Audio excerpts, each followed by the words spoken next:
Ben Seck is an Australian Magic the Gathering player. He has won Pro Tour Top 8 and is the only player to have won a Grand Prix in Africa. Ben is one of the most fearsome limited format players in the game, and can usually be seen asking thoughtful, hypothetical questions on Twitter. Ben works in the gaming industry as a creative and game design director. Today, we explore the impact of Magic on Ben's career, and his current thoughts on where the game is going. Welcome to Humans and Magic with Ben Seck, Magic player and game designer. Ben Seck. Ben, how are you doing, my friend? I'm doing great. You know, it's kind of one of those lucky warm nights where I live in Seattle. The summers in Seattle are kind of like tremendous, and the winters are horrendous. For at least for me, I'm not a real fan of the wet, but like the summer is almost perfect. Yeah, it's. I mean, I grew up not too far away from where you are. I mean, Pacific Northwest, right? So you got to get your parka. I guess people don't really have umbrellas. It's sort of frowned upon to use the umbrella when it's just drizzling. But you just kind of have to let it get on your head and just deal with it, right?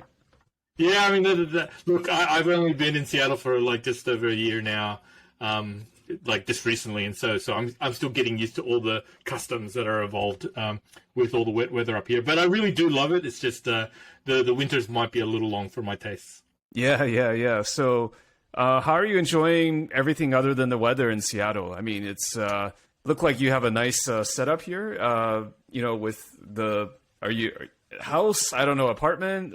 Hopefully you're enjoying your living conditions, right?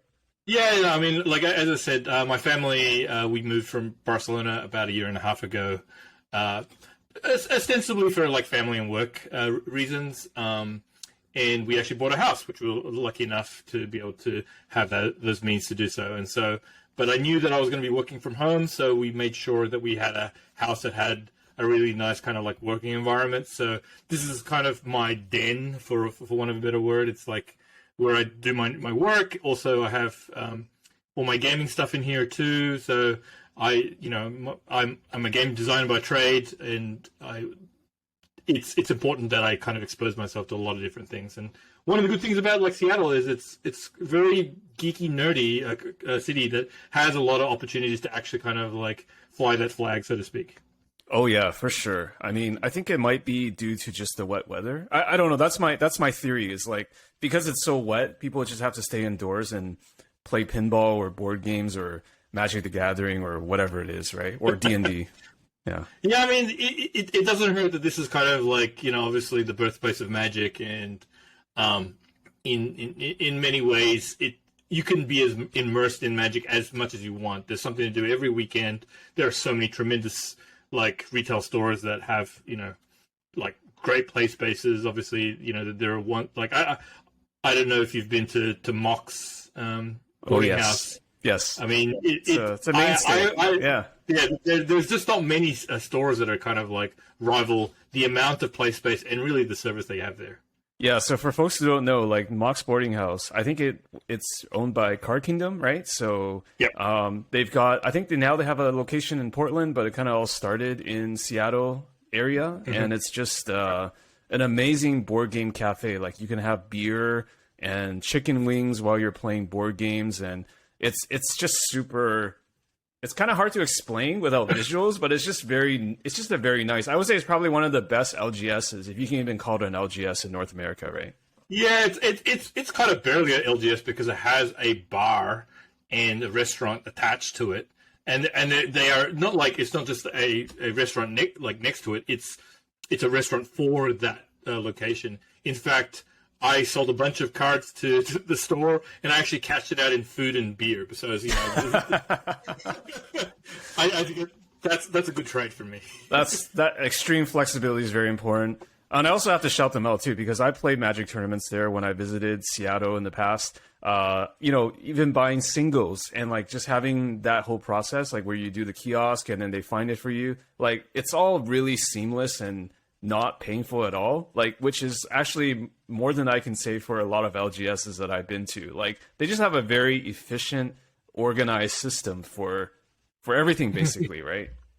Yeah. Yeah, no, I'm super impressed. But I mean, to be honest, like, you know, even apart from like Mox, Seattle has been like a really nice return to the States. So as I said before, I'd spent the last few years in Europe in Barcelona, and we came back basically because I have a young family. I have kids ages 3 and 1, and we wanted them to be closer to family. So this was, and they live in kind of the Portland area, so we wanted to be close, but not too close. You know, if you know, like in-laws now. I mean, my in-laws are great, but like it's even my wife said, "Hey, like let's make sure there's a little of an effort to get there." Well, it's really, first of all, it's really important that you and the wife are aligned in those goals, right? Because like otherwise it would be disastrous. But yeah, you're right. Like it's not, it's like it's not literally, but it's like an arm's length away, which is always nice. Right. You're on the same coast, but. Just going back to Seattle, like other than Mox, what's been the most interesting or maybe best thing that you've encountered while in Seattle? Just maybe outside of gaming stores and magic, you know? It's funny to say, but well, there's a couple things. One is just the natural environment is beautiful. Like I live literally 2 blocks from the Arboretum, which is essentially like a really, really wonderful kind of like forest park. And that's just indicative of so many areas in Seattle, because there's so much lakeside and there's so many kind of like great mountains and kind of reserves and things like that. And another reason why we chose Seattle is that with young kids, we want to have more like outdoor opportunities. In Barcelona, it's actually a really wonderful city to bring up family, except it doesn't have a lot of green spaces. And so we both love hiking and like going to a bunch of things. And like Seattle has a lot of those things where it has the city and a lot of cool stuff in the city. And within like 15, 20 minutes, you're already in kind of like natural areas. And really even within like under an hour, you're like hiking on mountains. You can even go to Rainier, just a few more minutes from that. So, it really is the mixture and the variety that you can have in Seattle that's really kind of been great. And honestly, the summers in Seattle are wonderful. Like they're perfect. Whereas I think obviously Seattle gets a bit of a bad rap with its winters, and they are not great. I mean, they just constantly rain. But what's not really talked about as much is that the fact that the summers and the kind of the falls are really, really nice. That's sort of like the state of internet discourse in a nutshell. It's sort of like people always accentuate or highlight the negatives, and then they never talk about the actual good stuff that happens 80% of the time, right? Or whatever percent of the time. I think, I mean, I agree. Internet discourse is definitely like that. I wonder if it has something to do with what people find interesting. I mean, the thing is, how often is it like compelling to have a conversation where you agree? It's actually not that. I mean, yes, it's nice and pleasant and everything else like that. But then you don't walk away from that. It's like, oh, I'm glad we agree. No, it's like you actually walk away from conversations where you say, oh, that person provided a perspective or had a point of view that I don't have. Right. And that's interesting. And, optimally, you synthesize that information and then you kind of like come up to a new conclusion. But that's why I think people tend to want it, because they actually like the fight. I think the fight is somehow kind of trying to justify your opinions and things like that. I'm not saying it's great, but I think that the motivation behind it. Yeah, certainly it depends on what it is. I just have to say, going back to Seattle, like I totally agree with you. I think the optionality is really important, right? Even for someone who doesn't have a family, like being able to go hiking, do some urban stuff, suburban stuff, like there's just a lot of options. And how long were you actually in Barcelona for? With just over 3 years. Oh, that's quite a bit. So their kids were all born there, basically. No, actually, well, one was born there, one was conceived there, and then we actually moved over while my wife was pregnant. And honestly, and this is the kind of the rub, I actually prefer non-American, and I grew up in Australia, and so I've lived in Europe, and I've spent some time in the UK too. I actually think family lifestyle is better not in the States, and part of it is the values, and I don't want to kind of like paint the entire America with too broad a brush, but I think there is a focus and a priority placed on family life in essentially Europe and Australia, as far as I know. Mm-hmm. And that has to do with some of the politics for sure. I think a lot of the politics kind of like focus around kind of like individuality and meritocracy, and that kind of like leads us one particular way in American society, and that gets, that helps America in some ways. Like there's a lot of reasons why the US is better at innovation, and when I say better, I just mean more successful historically. But I think that what we're all finding and we're all feeling in some ways is that there's some externalities, there's some costs to that kind of focus that disallow certain lifestyles or certainly choose against them. And part of that is family life. I think work-life balance, just also the ability to have meaningfully large times at crucial points in your family's like evolution, like maternity, paternity leave. These are all priorities that are much, much more prominent in societies other than America, or at least developed ones. Yeah, I think work-life balance definitely has something to do with it, because just the fact that in American culture, like people generally just have less of a good grasp of work-life balance. I mean, this is a generalization, but I just feel like people in general just have less boundaries when it comes to like, I'm off work. And also like people have these feelings like I can't take a decent sized vacation, whereas my colleagues in Europe, like they're always kind of doing that because it's the norm, right? So I think that definitely would permeate into all aspects, right? Because like what you do as an adult with your time is definitely going to have an influence on your kids, right? I think that's one aspect. Yeah. I mean, look, part of the reason of like work-life balance not being as equal in American culture is that progress, like, from a career perspective, is kind of, it's much less bound in many industries in the US. Like I'm from the tech industry, so with tech, a lot of your like advancement is actually connected to like your output as a worker. Right? Yes. So like if you're effective, and so if you put more time into it, you will actually progress more. It's very much kind of like you see the payoffs there, and so if you want to prioritize that, if you care about like advancement, and I did when I was single and when I had that kind of focus, like you wanted to just put more time into it, and it came at the cost of something. A lot of times it's social life or it's family life and things like that, but you don't understand what you're missing out on a lot of times, right? Because you're not kind of forced. You're given this kind of rope to hang yourself, so to speak, and so that's I don't know.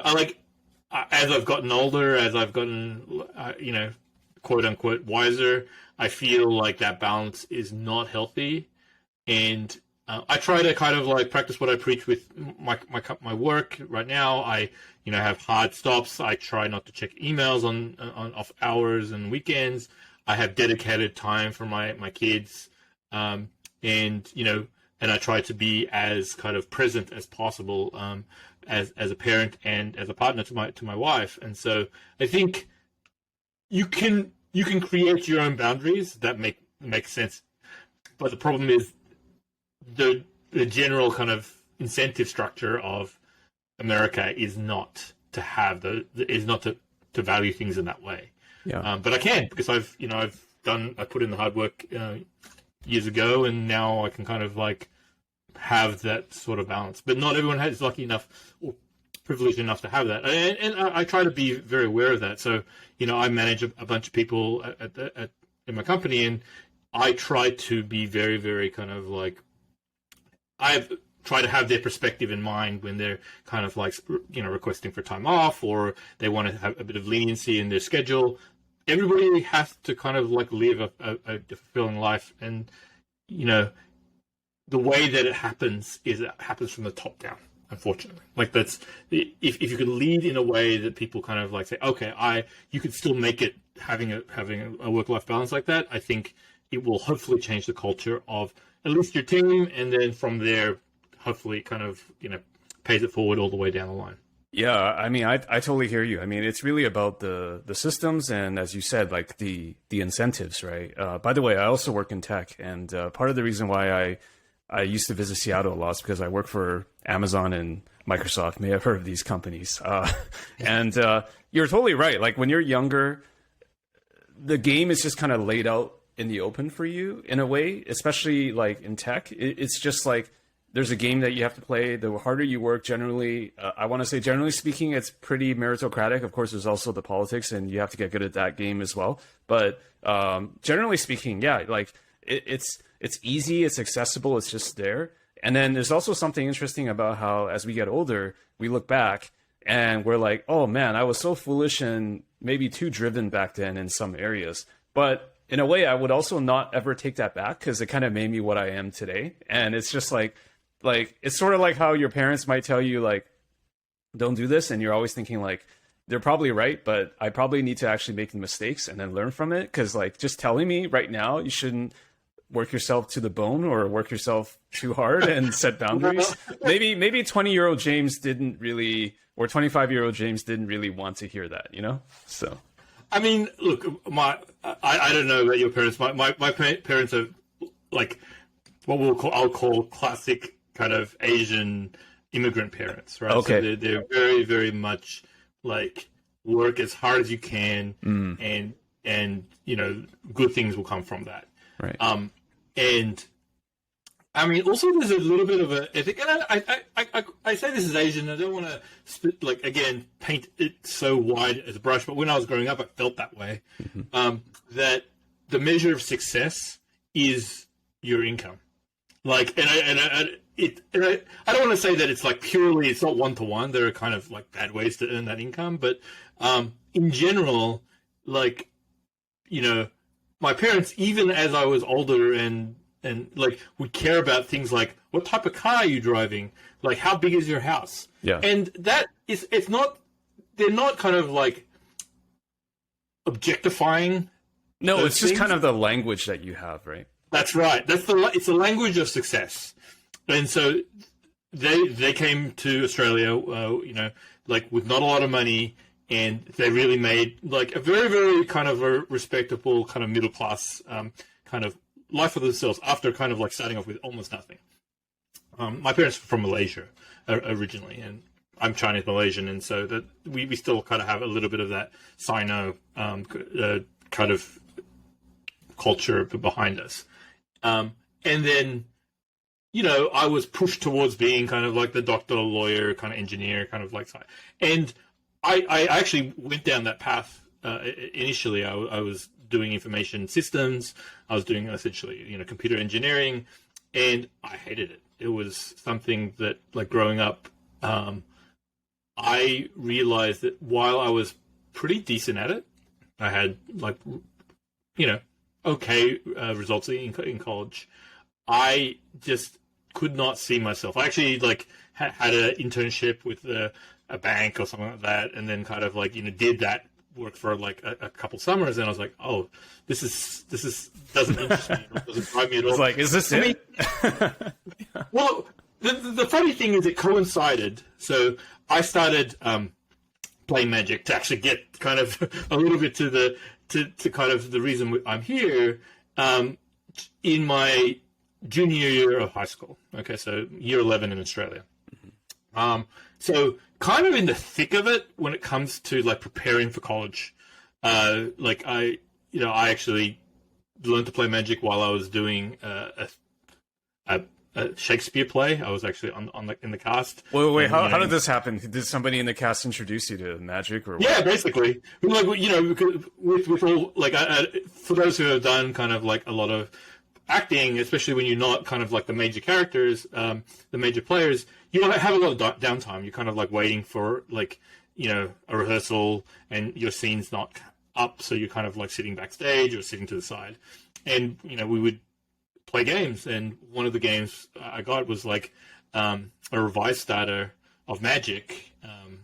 This is in '94, and I was hooked. It was like really, really like early on that I kind of like found that this was like one of the most fascinating games, and then I kind of found the local like competitive scene, and I just kind of like ate it up, and it really consumed a lot of my final years of high school and most of my all my college years. Okay.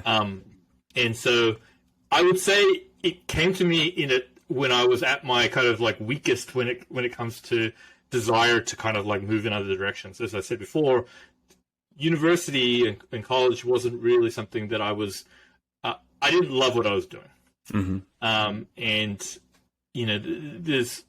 I did a lot of Can you articulate that a little bit more? Like, what is it that you didn't love? Is it like you like but you don't love, or you just kind of thought to yourself like, I don't really see myself doing this for the next 10, 20 years? Like, what was it? I think it's more the latter. I mean, the thing is, like, I liked learning, so it's in general, especially now as I'm older, like this, my college self and my current self are like pretty different, but like I love the process of learning something, but I kind of hated the application of it in the real world.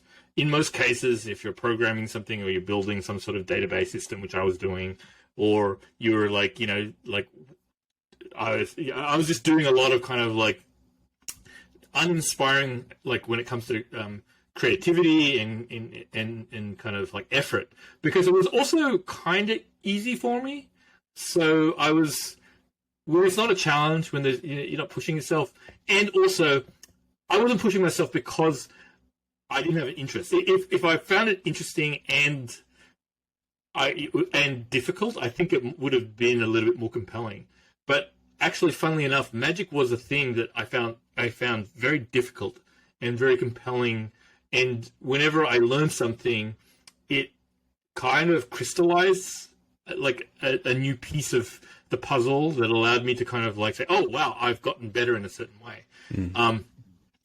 For the longest time, I would say that I was not a very good Magic player. I'm still, I've been very fortunate with Magic in some ways. I've caught a lot of breaks and had some success, but I definitely started off, kind of like the worst of my personal play group.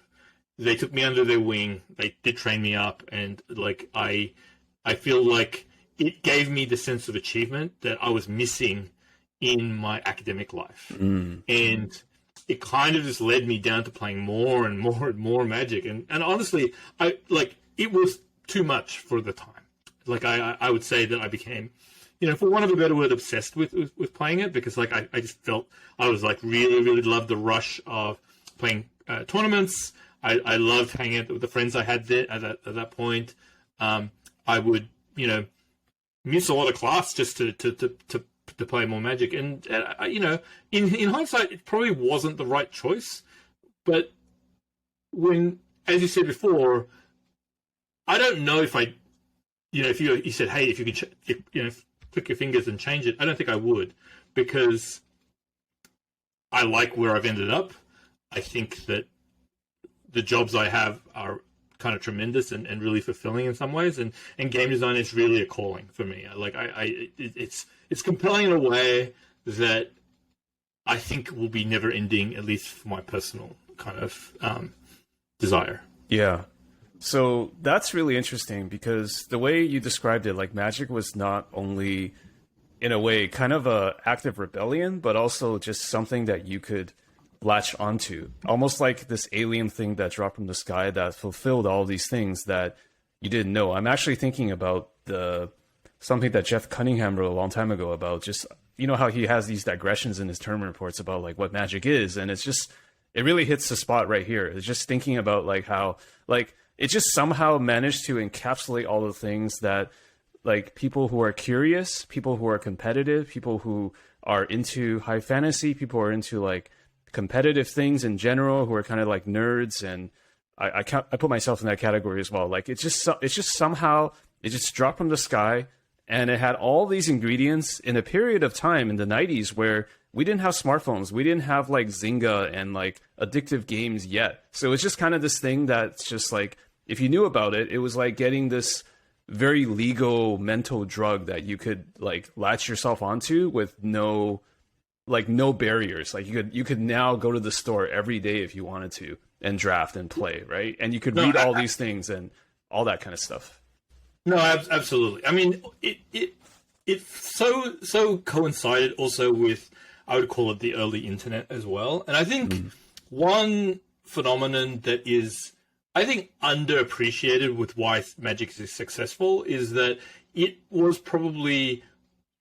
came at a time where information, it grew with the internet. The internet had such a kind of exponential growth at the time, and people were ravenous for Magic information for those who played, and so the internet was there to do it.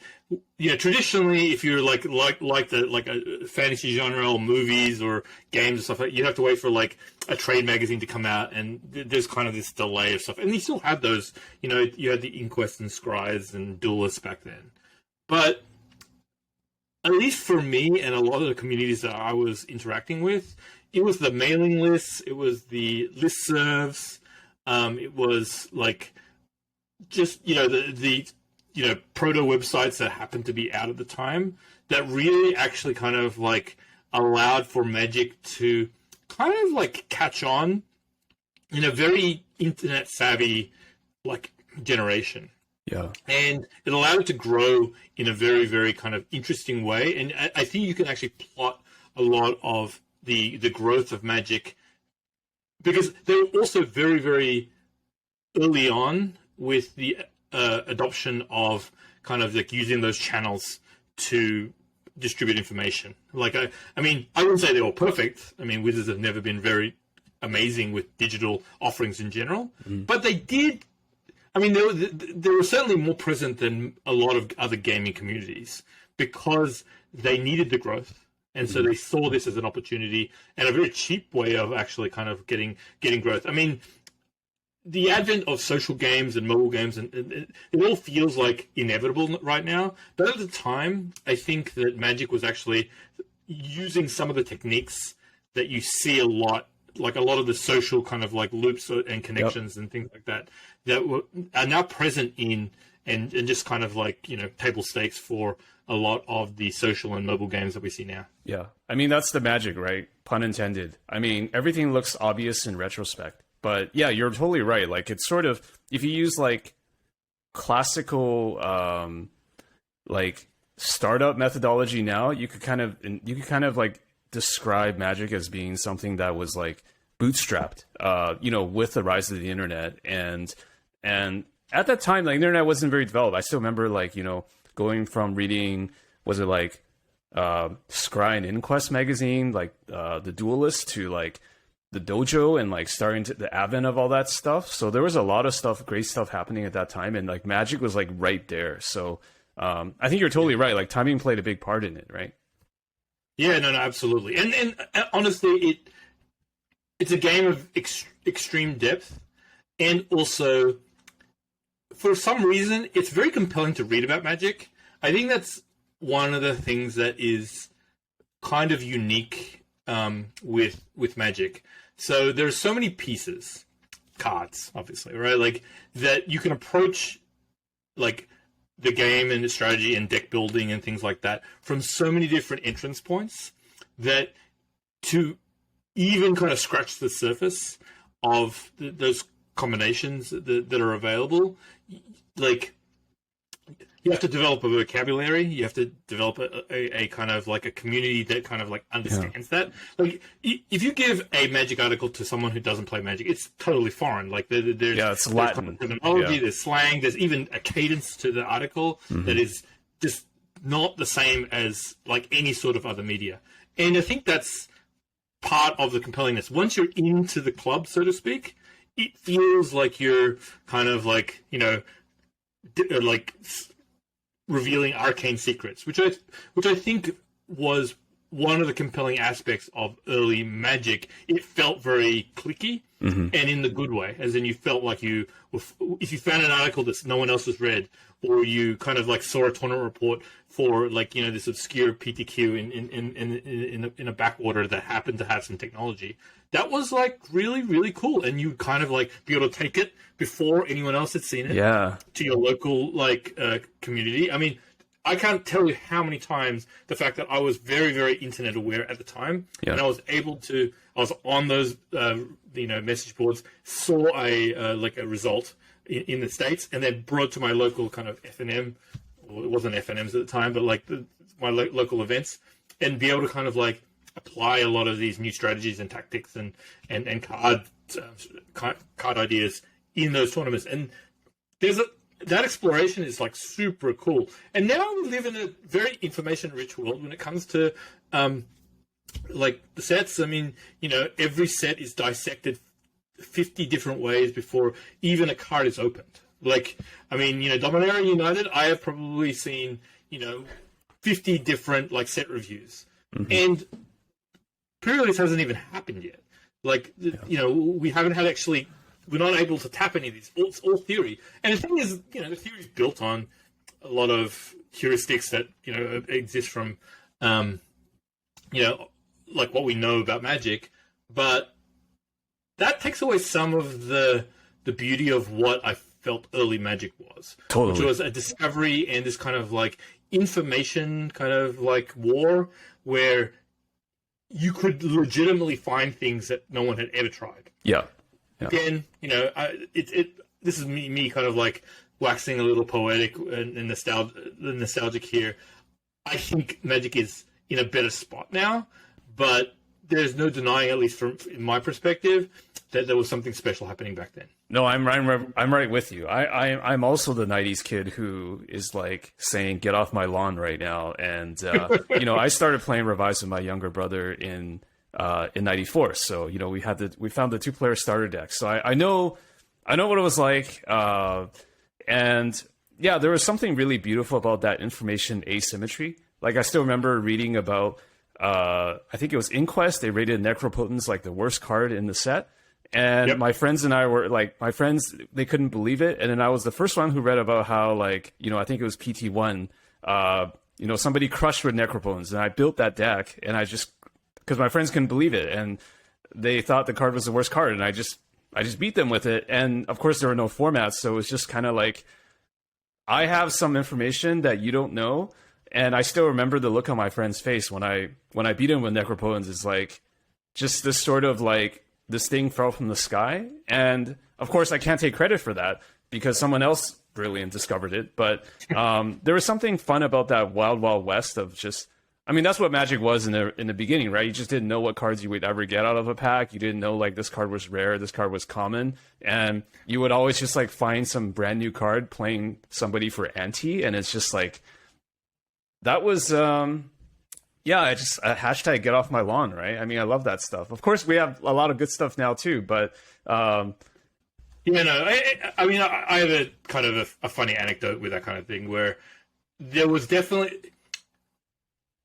tournament, and I think this is in kind of '96 era, so a little bit later, where it was extended, and there was very early in the extended, and there was a deck called Storm Drain that used Storm Cauldron and combined with Lake of the Dead, I think. Anyway, there was a timing issue that basically was pretty obscure, and it worked. But most players would think it didn't work, so we actually had to call ahead to the tournament organizer. Make sure it'll be in your favor. Yeah. Just make sure the judges knew this ruling. It says, hey, here's this ruling, here's just like this link, right? This works. And they said, okay, it works. And then we bring the deck there. It was for a Lotus. We won the Lotus, like, doing it.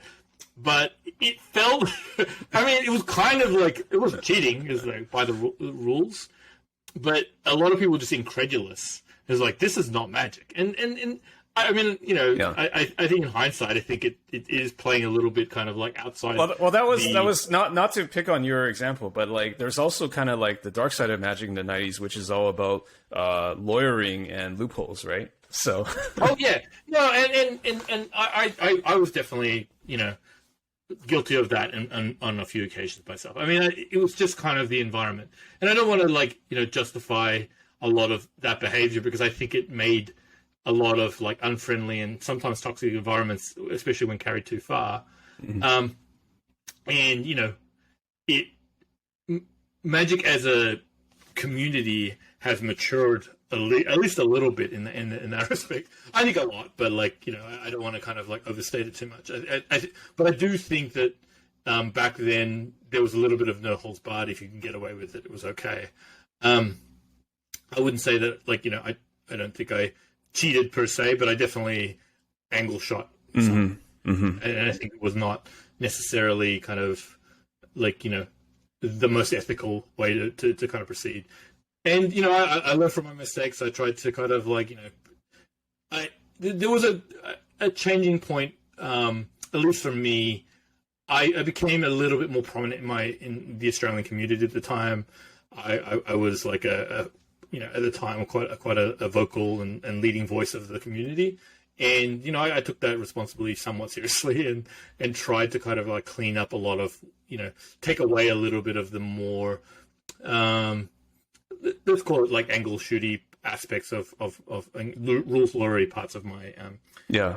And because I was young, I mean, those kind of things where I had, everyone did it. And so I was very, very impressionable. And so I was like, okay, well, if that's okay, then that's, as long as it's not cheating, I'm okay with it. And then later on, I was like, okay, this is not really how you need to be getting ahead of these problems rather than kind of like going with the flow. Mm-hmm. Mm-hmm. Yeah, I think that was a period where I didn't play tournament Magic at that time. I was really into another CCG that is now no longer around. But I definitely, I mean, I think we definitely all been there. A lot of us have been there as kids. And let's be honest, we were kids. So there was a lot of kind of like, if you're not doing that stuff, you're not trying hard enough. It's almost like this sort of, I don't want to speak for you, but for me, it was almost like a badge of honor. Like if you could like rules lawyer somebody or like angle shoot somebody to get that win, it felt like you actually played your way out of defeat sometimes, like, you know, because you just wanted to win any way necessary. And for me, I was like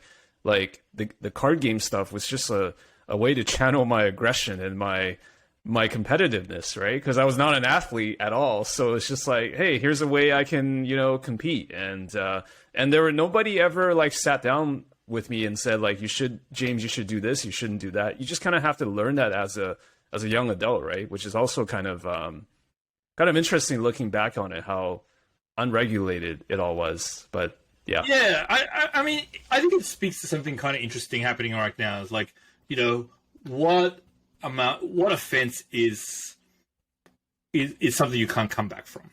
Mm-hmm. And I believe there are plenty of those. I'm not saying that there aren't, but like there's a lot of like, you know, like younger impetuous like behavior that you do when you're kind of like 17 or 16 or 17 or 18 or something like that, right? That like you learn from your kind of like behavior and you grow from that and you hopefully become a better human. Mm-hmm. And I think the persistence of the internet makes that very, very hard to come back from sometimes, or it like doubles down on it or whatever right. It is. And I don't have the answer to that, and I'm not even kind of like justifying like bad behavior when you're younger. I think, you know, we as a society should try and kind of rehabilitate, or at least kind of like, you know, direct our younger people to be as good as they can be. But I do wonder, you know, like how are people given time to evolve when their life is lived online? Yeah. And I don't really have an answer for that. It's something I constantly think about with my young kids. I mean, they're obviously too young to use the internet, but like it's going to be, you know, some rules I have to set at some point. Yeah. Obviously, maybe the internet will be different by the time they're teenagers, but I do think that it's something that society as a whole needs to, you know, reconsider like what is, what are the rules here, and how do we actually allow for humans to be human? Like, there's some things now that feel a little bit too heavy-handed. I think that's kind of what you're hinting at, is like, not hinting at, but you're sort of saying is that, like, if you fuck up on the internet in a public sphere, your life could just kind of be over, or you could feel like your life is just over because you're getting canceled, or like, a million people that you don't even know are just dogpiling on you because you didn't know better for whatever reason, whatever context. And it's just so different. Like, I think in some ways, things are a lot more lighter handed, but in a lot of ways, things are also a lot more heavy handed. So it's sort of like this weird world we live in. Cause I'll just tell you a quick anecdote. Like, I was kind of like a polite Asian kid, right? So I played in LGSs and I never really like insulted my opponents or said anything. I just played my game, right? But I remember one time, like, one of the kids in the LGS, they used a homophobic slur and towards somebody, or it wasn't directed at somebody, but they just used language that was not appropriate, just in general, at nobody in particular. And then the shop owner just got really mad and said, "Hey, don't say that. That's derogatory." I mean, the fact is, I still remember that moment, like, even now, and I'm 40 something years old. Like that was a safe way for that kid to learn, and also for me listening to it to learn, like, that was not acceptable to say. But like, how can you even have that now? Like, that doesn't happen now, because like now a kid will say that on the internet, and then they'll just get lambasted, right? So I think about that sometimes. I don't know. It's just a very random story, No. I mean, what I've come to the conclusion for is, as an elder in a community, and as I say elder, broadly, I'm like 44. You need to be always making sure that you're giving good counsel to people who are younger and less experienced than you. I have had in my last, let's say 15 years, I've tried to be a good kind of mentor to a lot of Magic players and in not Magic, in like just kind of like good behavior and how to kind of present yourself and how to make sure that you're not kind of, impinging on someone else's kind of like right to be who they are. Right. Or, just like really kind of like causing these spaces to be unfriendly. And I think that's the responsibility that we should be looking at. We should say, can we be a community that is nurturing and constantly like trying to make sure the spaces are safe and inviting? And I, would implore everyone kind of like in this community to be kind of upholding that as much as they can, and stop trying to score points. I mean, like, or trying to catch people out, or trying to kind of, win the argument. I think those things are just not as important as like making sure that everyone feels kind of safe and invited into gaming communities. And I know this now, especially as a creative director, where I'm trying to make games that everyone wants to play. Mm-hmm. And I think you have to be kind of like looking at this perspective of every type of person, every, point of view that you could potentially address. And I think that kind of like goes from not just the game mechanics and the game design, but also the game community, because like nearly every game that's worth anything has a community that is behind it, like that plays it, that talks about it, that cares about it. So games are community. I think that's one thing that's you cannot separate the environment and the community that are playing the game from the game itself. And so you need to be kind of creating those spaces that anyone feels like they can play the game. I mean, it feels very woke to say it like that, but it's not really like I think it's just makes sense that you want more people to play the game. The more people to play the game, the longevity of the game is going to increase, because more people care, more people invest in it, more people create to play all the events, to buy all the cards, to kind of like participate online and grow that game. And so we are, as pillars of that community, need to be kind of like constantly like making sure that people who are not making that environment welcome understand that they're doing so and try to lead them to like kind of repairing their behavior. Again, I don't want to get up on my soapbox too much, but I see it constantly now, and I think that we're at a bit of a crossroads with the community, and and what I said the crossroads is like the community is now split in two, and it's very very kind of clear rift. You have like a casual community and you have a competitive community, and like while like right now, and this is very very kind of new as in new in the casual community, or the, let's call it the commander community, has supremacy in kind of the mind share or the space of Magic. And traditionally they have been a group that hasn't had so much focus and so much kind of like stuff. Obviously in the last like 5 years that's not the case. That they've had a lot of good things, but I think that it's important for both sides of this community to actually kind of like respect and understand that they're kind of symbiotic. You don't want to kind of like growing one will actually grow the other eventually, and vice versa. Mm-hmm. Yeah, they're not diametrically opposed. No. And I also want to like just ask, like, are you this casual and competitive grouping? Have you seen this in basically all the games? Like you're talking about Magic here, but like in the games that you develop or other games that you observe, is it similar? Like, is there always a competitive mindset tier, and then there's always a casual play tier? Yeah, I think that's true. I mean, you'll have, some games kind of manifest themselves easier this way. You'll hear the term min-maxers. These are people who like are looking at the systems of the game or the community and kind of like trying to get the most out of that. And then you have people who like, essentially just play the game for what it is and don't try to kind of like, optimize. I think every community has those kind of games. I mean, again, the more competitive, like you allow for the game to be, you look at like League of Legends, you have people who are like very, very competitive. And then you have people who just like played like once a week. And there's less of a rift there because their play spaces like don't cannibalize each other on a digital level. I think that's the one big thing that's kind of important to see. Like with digital games, you can have these coexist and you don't have to interact between each other.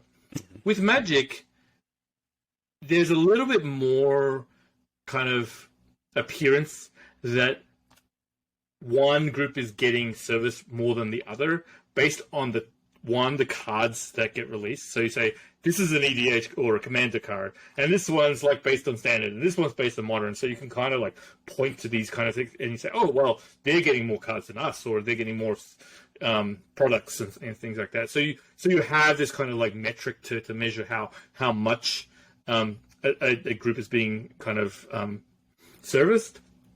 And on top of it all, you have organized play. And now, there's all these command fests and other kind of commander-focused things. And then a lot of people who, at least prior to very recently, there wasn't as much kind of like investment into the Pro Tour and that structure. And people kind of like are looking at, like, where's my Grand Prix? I used to have Grand Prix. I don't have Grand Prix now. I have Command Fest and not Grand Prix. So you can kind of draw that dotted line and say, well, I guess what's happening is that they're reinvesting the money that was like in Grand Prix into Command Fest. And that kind of is true, but it's not the fault of that community that they're getting invested in. It just happens to be the correct way, or one of the ways that Wizards have decided to allocate their resources because they have a limited amount of resources and they think the growth potential is higher there. I mean, I have a discussion with my one of my game design friends who also plays Magic about what is, well, firstly, what is the thing that would actually cause Magic to fail? Like, what's something Wizards would do that they could screw up so badly that Magic as a product, as in, when I say as a product, people play this game forever. like, let's presume that's going to be true because there's always cards out there, and that's going to be the case. But like, as kind of like a brand creating like more and more kind of expansions, and we talked about like, okay, well, the first thing we're talking about is like, what if they got rid of the reserve list? Would that catastrophically, cascade failure into kind of the game non-existing? I think, in general, that's my prediction is that there's a pretty small percent of champions. Let's say they just abandoned the reserve list and started printing kind of Moxes and Lotus and stuff like that. I think that it probably would not have any effect on the viability of Magic as a product.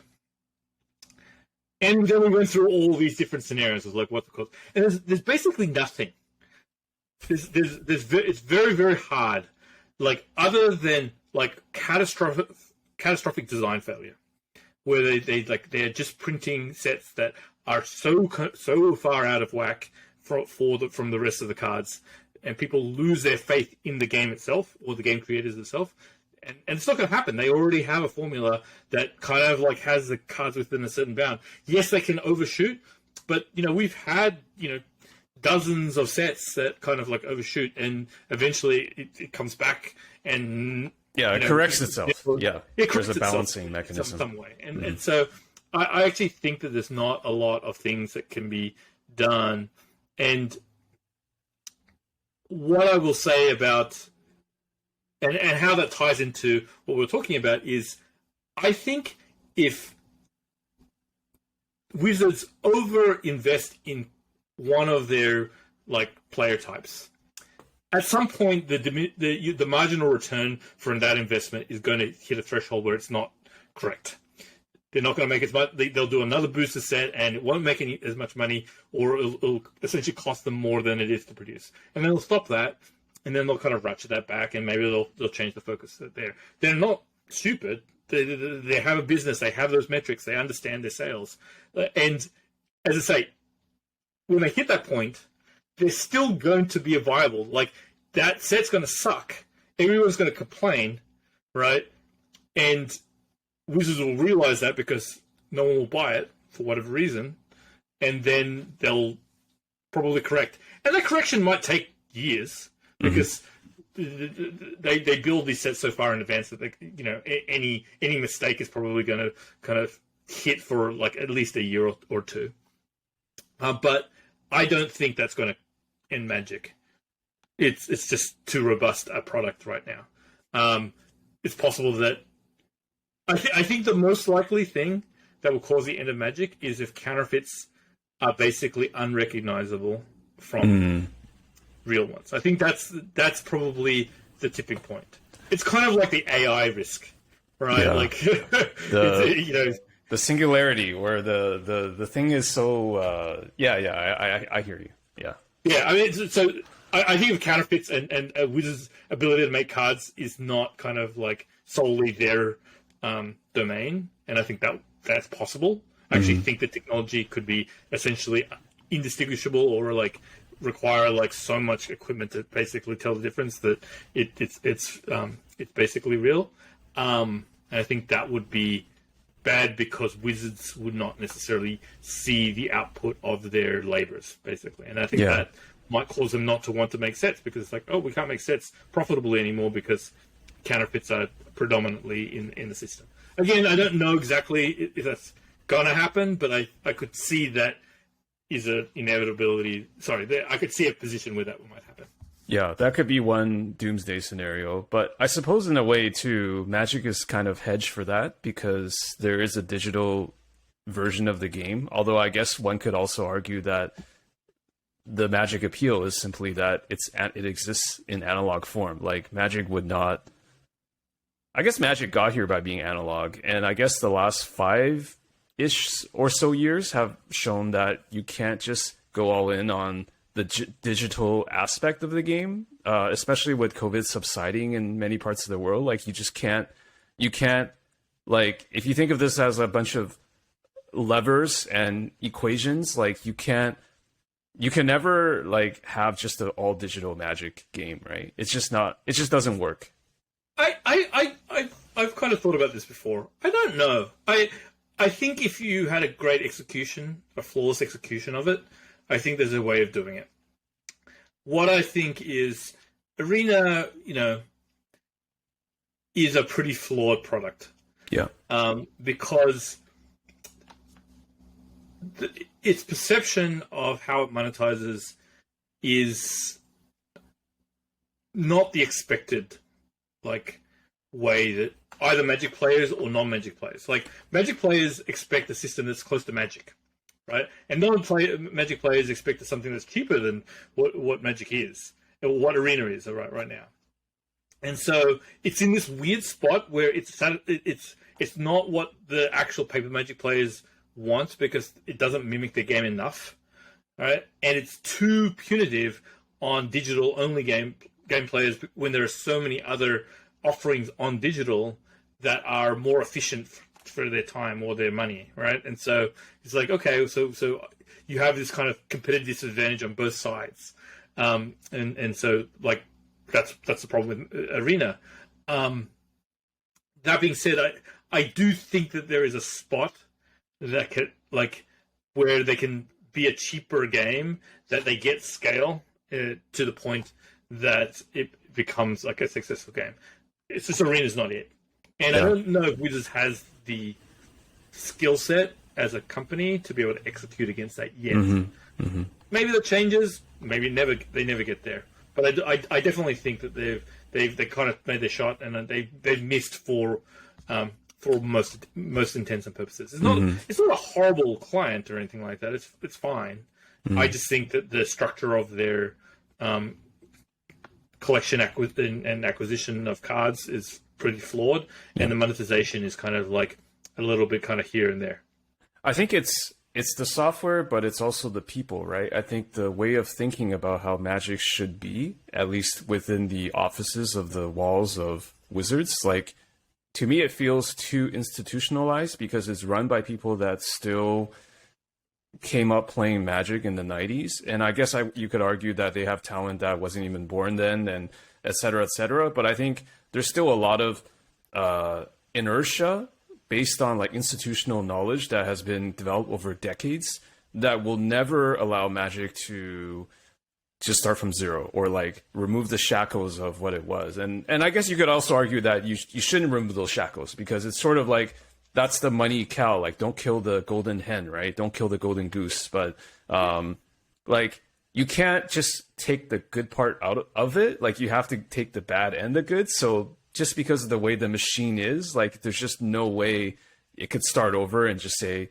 scrap Arena, let's do something from the ground up that has a legit digital friendly economy, and I don't have to worry about like the analog game whatsoever. And instead it becomes this kind of like weird mishmash of where it's like none of the parties are really all that satisfied in the end. And it's basically like working in a corporation, but encapsulated in a product, which I guess we've all kind of been there in terms of designing that thing, right?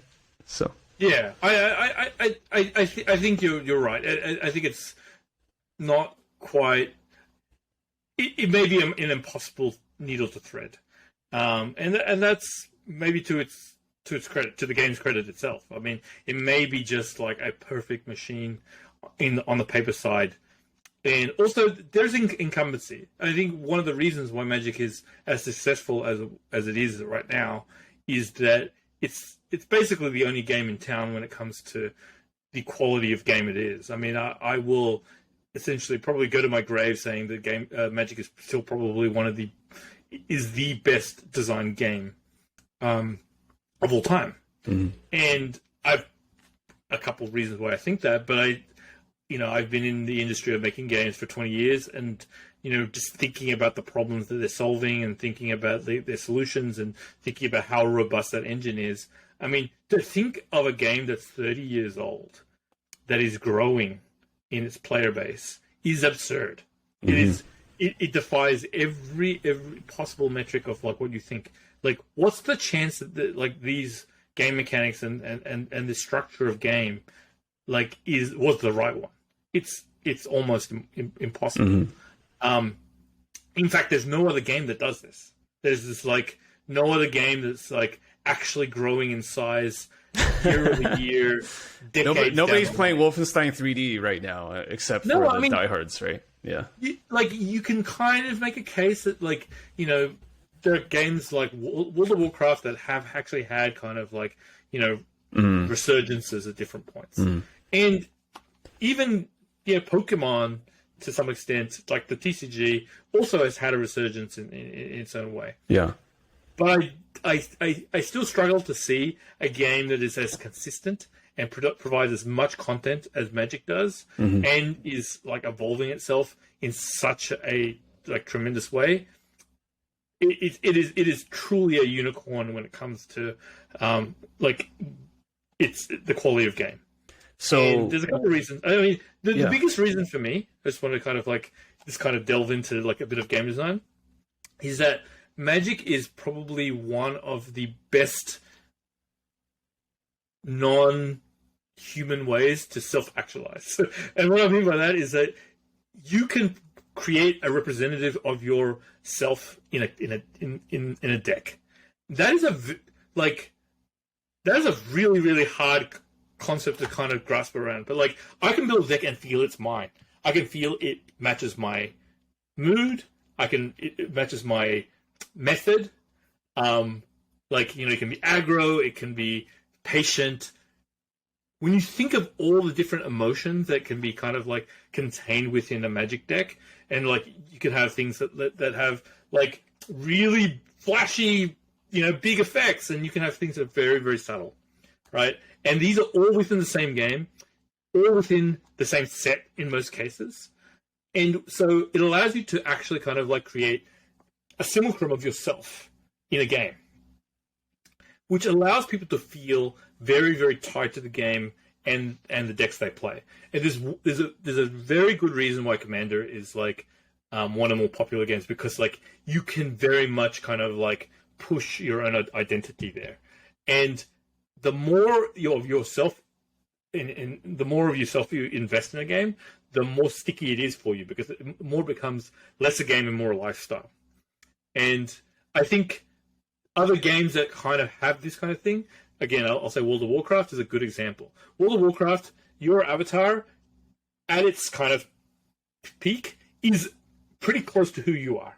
You've made choices about the items, the powers it has. There's so many different decision trees in an MMO that allow you to kind of like, you know, self-actualize as that avatar. The reason why people still play the game, who do play it, is because they feel this is them. This is actually who they are.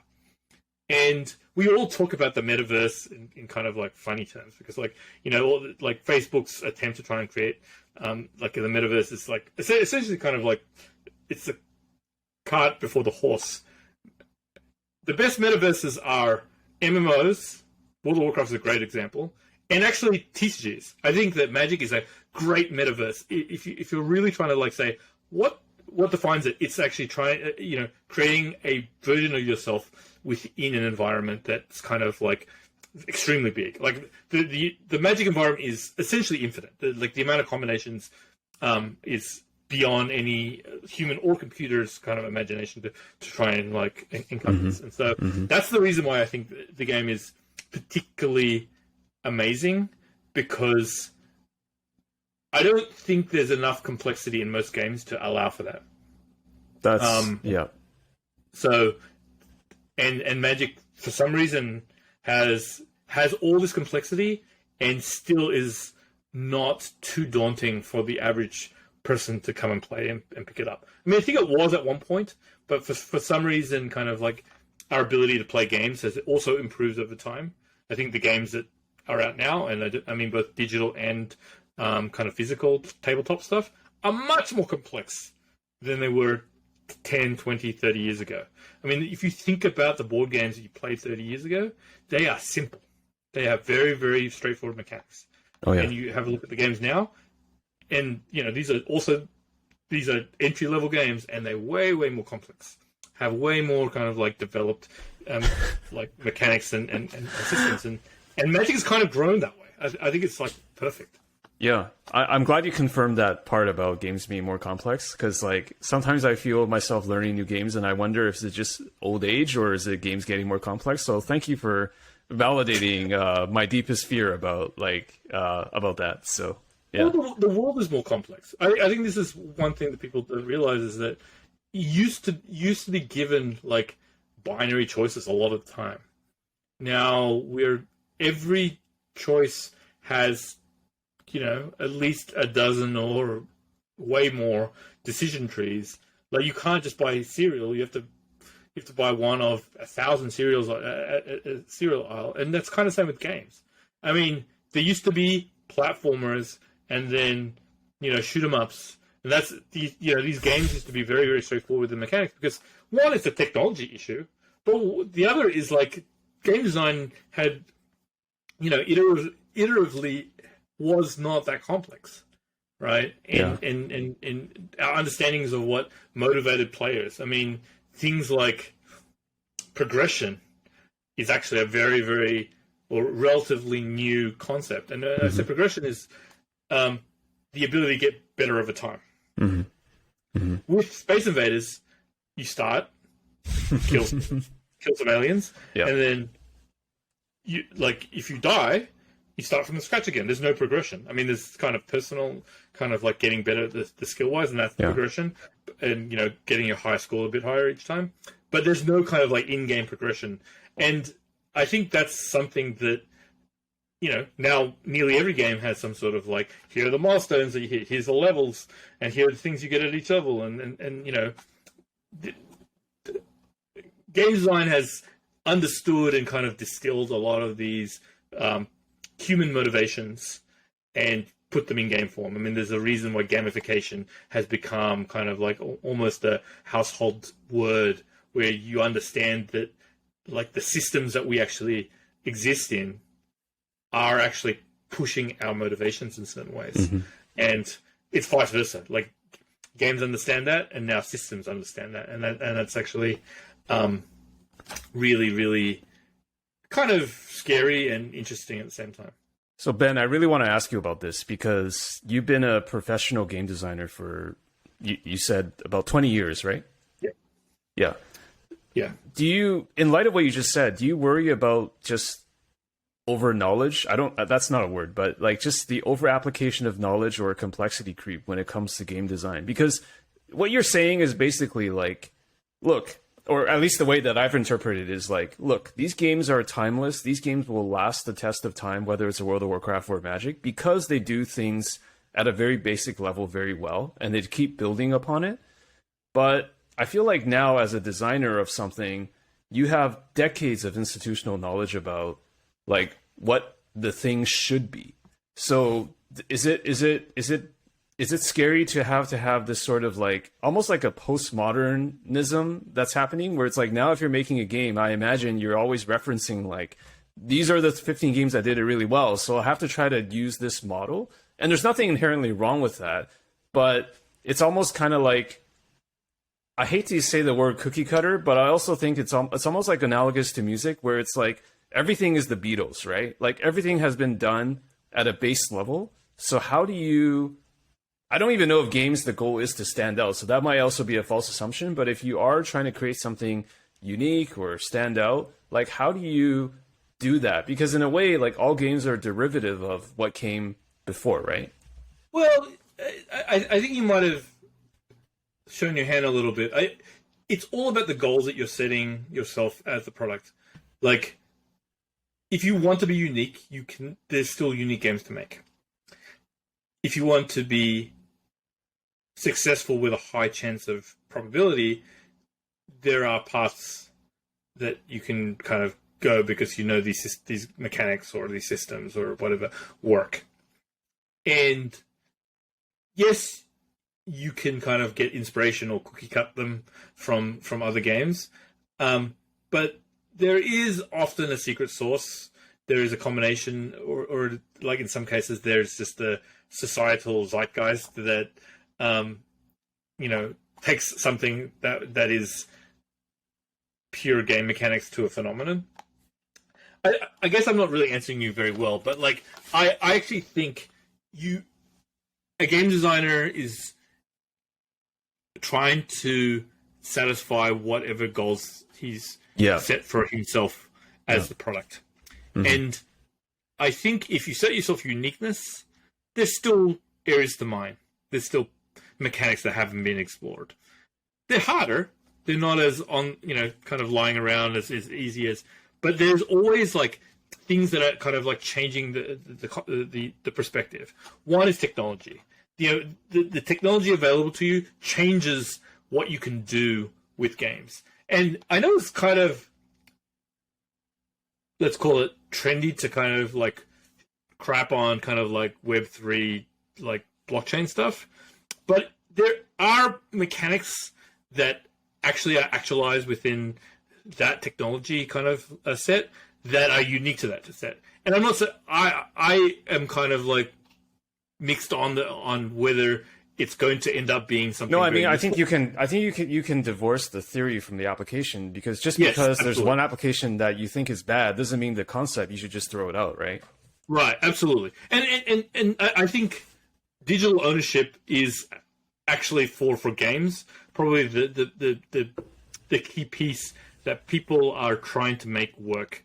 And the problem is that the avatar of like digital ownership is like NFTs and Bored Apes and stuff like that, and everyone kind of like, it's easy to point that out because it looks stupid, and it is stupid in some ways, right? But think of it this way: the value of a Magic card is solely like has to do with the system it exists in. Yeah. Right? There's no inherent value of this card over another card other than people value it and the system rewards it. Mm-hmm. And I say the system rewards it as in like, this is a good card within our system. Right? That is true of every object, digital or not object. Yeah. So what digital ownership allows you to do is to have a unique piece that everyone agrees that is unique, right? That if I have it, as long as you can, like the system kind of values uniqueness of of ownership, like it can be valuable. Like it's weird. People say like, why can't I just like, create a JPEG of the same Bored Ape and own it? Like, well, what's to stop me doing that? Well, there's a system that kind of like verifies that. And it's the same thing. It's like, what's to stop me photocopying a Magic card? I think people that ask that definitely show a level of ignorance that, like, I don't know if we want to go deep into that, but it's like, it's just like, I like, there are certain actors that paint the world in very black and white terms, and they're not possible thinking in nuance, and we can't solve their mental deficiencies. Like, it's just not going to happen. Right? Well, no, but the thing is, there's still people who think like Magic cards are like the values are fake, so to speak. Right. Like there are plenty of people out there. Is like, this is worth this. Like, people are I mean, even though they live in a world where there are like clearly they're collectibles and they're clearly kind of like artificial scarcity that is created here that people value. Right. Mm-hmm. The world is full of these things, and yet they're still incredulous because they personally aren't involved in those systems. Right. They're not playing Magic. They don't understand why something would be valuable. They don't understand kind of the nostalgia attached to it because they don't understand the phenomenon, and so therefore. But then if they see like a Michael Jordan rookie, they say, okay, I understand that because I follow basketball and I know this thing is hard to get. Right. They can carry those two contradictory ideas in their head. Yes. Because of familiarity of systems. Familiarity, yeah. What I do think with digital ownership is it's that kind of phenomenon for even more people, right? Mm-hmm. Because they're trying to use analogs like, can't I just copy this file, right? Because they're actually, you can't copy this file. We're saying that you can't. Like the I think the mental model is just misapplied. They picked the wrong mental model, right? Yeah. But the thing is, okay, now so if you kind of extrapolate that to like even further out, like people's general mental model of how systems work is very flawed in general. They like, because these systems are getting more and more complex over time, right? And this is true of not just games. It's true of science. It's true of like political systems. It's true of social systems, and the nuance is like getting more and more complex. But the problem is, evolutionarily, we're kind of like trying to simplify things because we need to be able to we can. We're still lizard brain. We're still primordial lizard. We're still very, very lizard brainy, and so historically, or at least when I was growing up, the way that we do it is that we'd actually have kind of like the shortcut of experts. We trust in experts. That's how you say, okay, that person has put a lot of time in doing the thing they're doing, right? They have their PhD and blah, right? It's okay, you tell me this vaccine works, I will believe you because I don't understand how vaccines work. Mm-hmm. But what the internet has done is it's democratized information to the point that people feel much more capable than they are. It's kind of like a weird Dunning-Kruger effect, where the presentation of that information, a lot of people present them in much more simple terms than they really are. And so their mental models become simple. Mm-hmm. Anyway, I think this is the danger that games also kind of go down too, where I think part of the discourse problem of nearly every argument of Magic and every argument on the internet is that people have reduced their systems to a level that is too simplified, and part of that's the platforms. I mean, Twitter is not the greatest platform for showing nuance. I mean, this is very well known. Social media generally not very good at showing nuance, but we live in a bite-sized world where I need to be able to get my information very quickly and very understandably in very short amount of time. Mm-hmm. And so we tend to simplify things. I don't know. I struggle with this as a game designer, where it's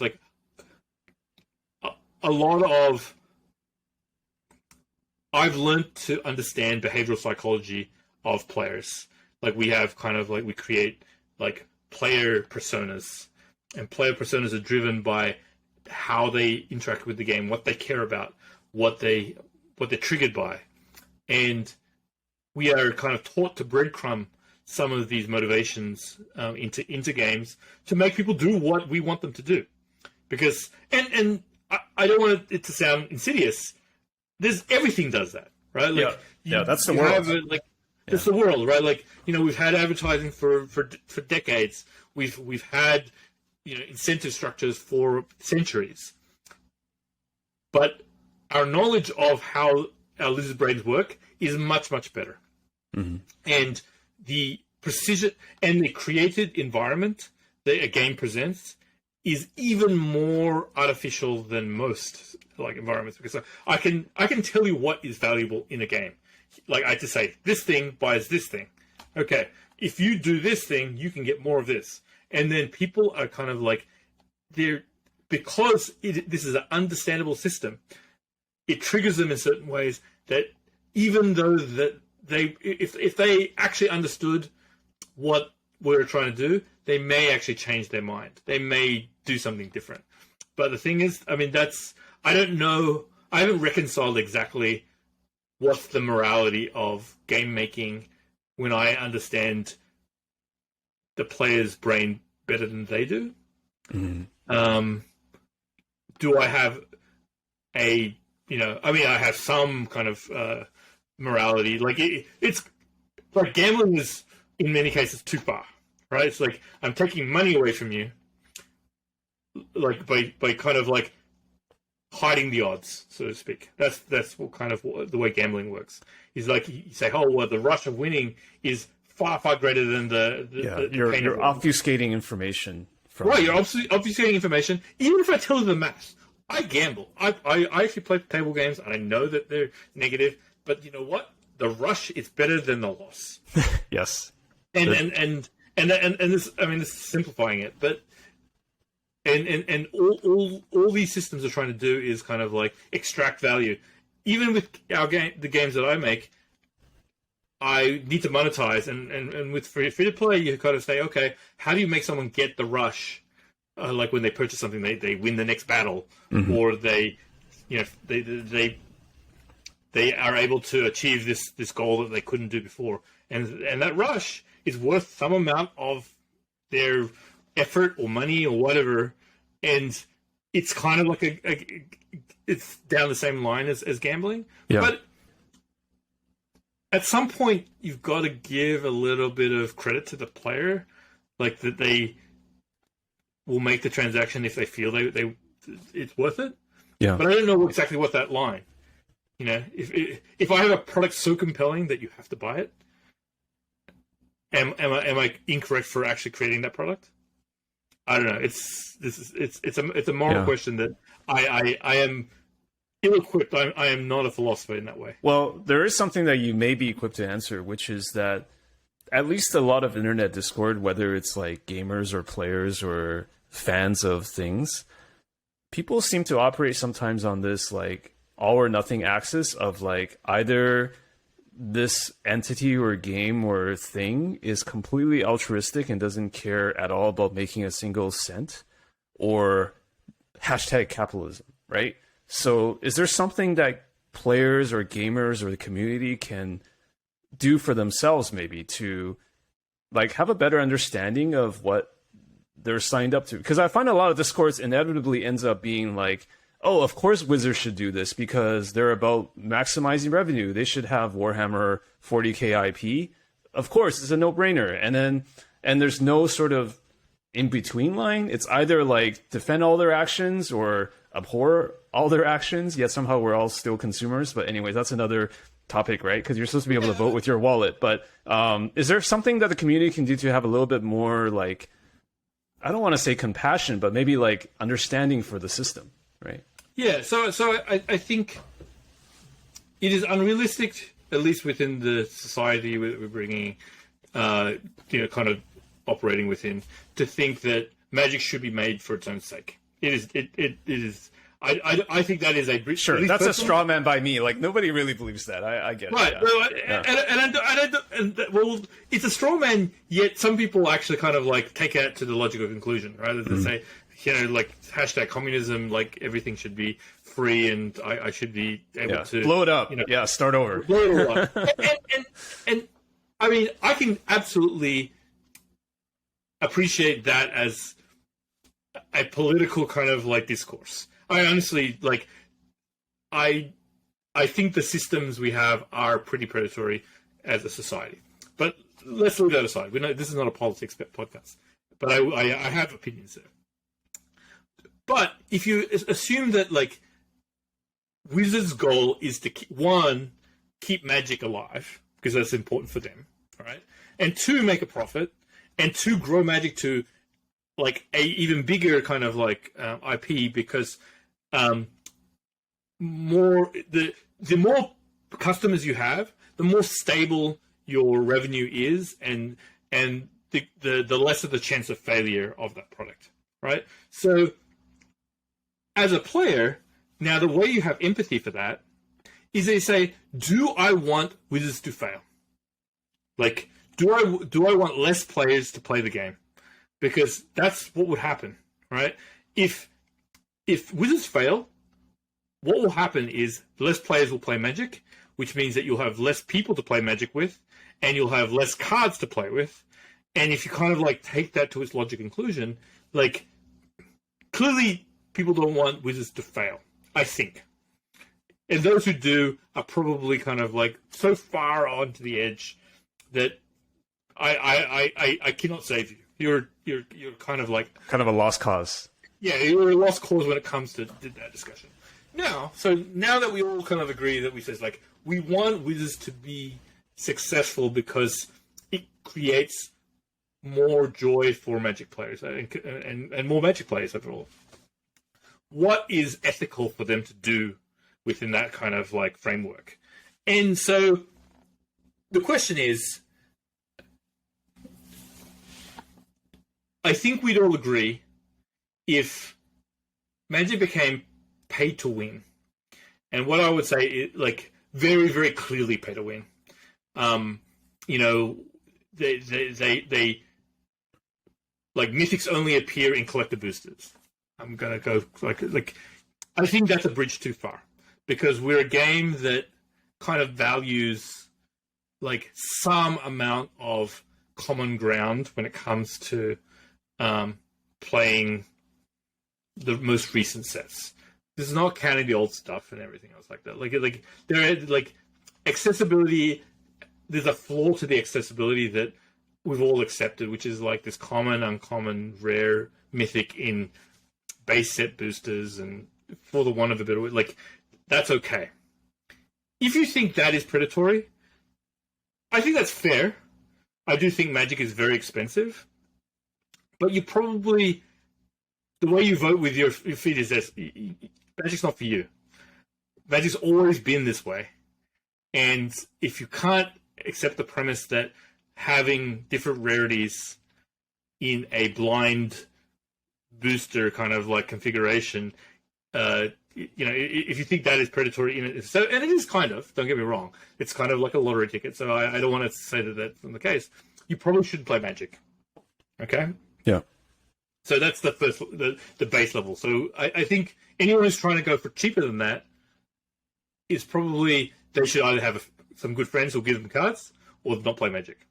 I think that's the only way to kind of approach it. And I do think Wizards should try and find ways to kind of like increase access to cards, but I don't know if it's important for them to do so, because these people aren't monetizing very well anyway, so it doesn't actually kind of like help their bottom line. Now we get to the point of like, things like secret layers, things that are like boutique-y, very, very kind of like exclusive, kind of like monetizing price, and they're very high, like price cost level per piece of cardboard. I think, in general, this is still ethical, because they are not presenting any cards that are uniquely functional within that space. Yeah. Right? I think that's okay for the most part. I think where it starts getting iffy is sets like Modern Horizons, which have like a $10 booster pack kind of price point, and they're kind of like creating this artificial scarcity and price level because they feel they can, right? Like, I think that's where, to me, they've kind of like pushed it a little too hard, as like you.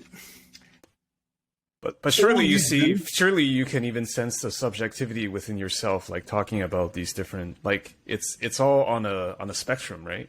So yeah, I mean, look, it absolutely is, but what you want to make sure is that Magic isn't perceived to be predatory on the majority of players or the majority of types of players. And I think Magic is very, very close to that now. I think that like there.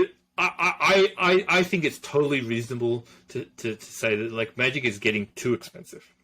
I think this is a totally defensible kind of like position to have, and I think Magic like Wizards should think about that, right? It's like how do we address that without actually kind of without tremendously affecting our bottom line? There's no easy answers. I mean, I think the biggest worry is that they're just releasing too many cards. And there's just, there's just a very, very strong upward pressure. And I feel the dam will break at one point. I do feel that, like, at some point, people will actually be driven away from the game because they cannot keep up, or they just don't care enough. And, like, people are going to stop playing. I don't know where that point is, because I do think for a long time they were under-monetizing Magic. So, while printing more cards and more kind of exclusive cards is going to like increase the bottom line, I think they'll continue to do that until, they hit that kind of inflection point where it starts not to do so. So, I don't know what to say to people. Like, is it more expensive? Yes. Is it too expensive? Probably. But I don't know how Wizards is going to kind of like know that Yeah. until it's too late. It's like too late, as in they're going to hit that crest, and then we're going to have a couple of years of like, oh shit, Magic is dying, which is not. It's not actually dying, but it's going to have a few bad years because it's pushed it too hard. So you're describing like kind of a cost of playing Magic, which leads to some sort of implosion. But going back to your earlier points, like you don't think this will actually kill Magic, right? As in, like this will like cause the popularity to depress, but not actually take it out, right? It would just be like it'll be a kind of a reaction, a market reaction. Yeah, there'll be a reaction in the growth of players or the current amount of players. Right. So I think growth is probably slowing because I think you're hitting saturation point with the amount of people who can handle Magic, so to speak. And that saturation point is actually it's further than I expected. I always thought Magic to be much more niche than it was like 5 or 10 years ago. So I've been shown to be wrong about that. But I do think that when it hits that point, there'll be a contraction. They'll realize it because the numbers will go down in some meaningful way. They'll be forced to address it because, the stakeholders will say, hey, why are we making less money quarter over quarter? And then they'll have to repair it in some way. Just like power. Like power level has ebbs and flows. I think amount of product is going to have ebbs and flows as well as they kind of like figure out who can they actually sell more to and how much can they sell them to. Like, I think that they were so excited to find a rich vein of very, very deep-pocketed, like, casual players that seems to not run out so far, to be perfectly honest, and is much, much more elastic in their demand for cards than the competitive players. Because competitive players are very, very kind of, like, very particular. Like, they want the cards that matter and everything else doesn't matter. Yeah. I think casual players just have much more elasticity when it comes to cards that they will play. So, like, a greater number of cards are, like, good for them. Yeah. And on top of it all, Magic has now become a luxury hobby. So, like, all those people who played when they were kids and who are now kind of, like, competitive, casual, like, Commander players, they essentially have, like, disposable incomes, six-figure incomes that they can spend like $10,000 on Magic. It's the Transformers crowd. Like I grew up watching Transformers as a kid, and now I'm an adult. I can buy all the limited edition Optimus Primes and all that stuff. Yeah, no, I mean, look, I have everything that I cared about when I was a kid. I own now because I bought it recently. I was like, because as a kid, I used to be a Dungeons and Dragons nerd, and there used to be so many books out there, and I wasn't able to buy them. I used to go borrow them from friends or whatever. They're expensive. They're expensive books, and now I have all the original like D&D books that I don't use. I just have them on my shelf, and I kind of like peruse them every once in a while because like it's nice to feel them like you have them. Yeah. Oh yeah, no, and the same with Magic cards. I mean. I feel with Magic cards it's a bit different because I actually still am very active. One of the kind of badges of honor I have is like I have actually played sanctioned or at least competitive Magic in every set ever, like that's been released. Like for a while it was every pre-release, and then the pandemic happened, and I actually missed a couple. Yeah. But I played them online, so I guess like it counts. If you count the arena stuff or the Magic Online stuff, I've played every set. Unbroken too. Like usually people have hiatuses or something like that. I don't know. Magic has been so fascinating to me that I've appreciated like every twist and turn that's had. And it's funny, we haven't really talked about that much about like my personal turn journey with Magic, but I owe so much to it. Like I owe my entire career. I mean, I got into game design. I was able to get into game design because I was I played on the Pro Tour, and I met some other pro players who knew that I was interested in moving into game design, and so they took a chance on me. Yeah. And then I got a job at Zynga Uh-huh. Because one of the hiring managers used to work at Wizards. Okay. Had overlap. Yeah, Henry Stone, for those who know, because like one of the original, not the original, but like very early Wizards, knew my name only by reputation, Mm-hmm. and then said, "I'd like to interview that guy because like he believes that Magic players are actually like well suited for that." Mm-hmm. And so if I hadn't played Magic, if I hadn't have some exposure there, I wouldn't have got into my foot in the door and get that interview in the first place. I feel like every Magic player has that sort of sorry to interrupt you, but like that sliding doors moment. Like when I interviewed LSV Luis, like he was always talking about how, oh, you know, if I didn't win this tournament, I would have quit Magic and my life would be so different now. So all that kind of stuff. Yeah. Oh yeah, no, and you know, so many of my very, very close friends, you know, people that I, you know, have no Magic connection with now, but very much a great friends and close community of mine. Let's actually talk about one of them, because Brian, or better known as BDM, Brian David Marshall, right? I think he mentioned to me that you guys met when it was GP Bangkok.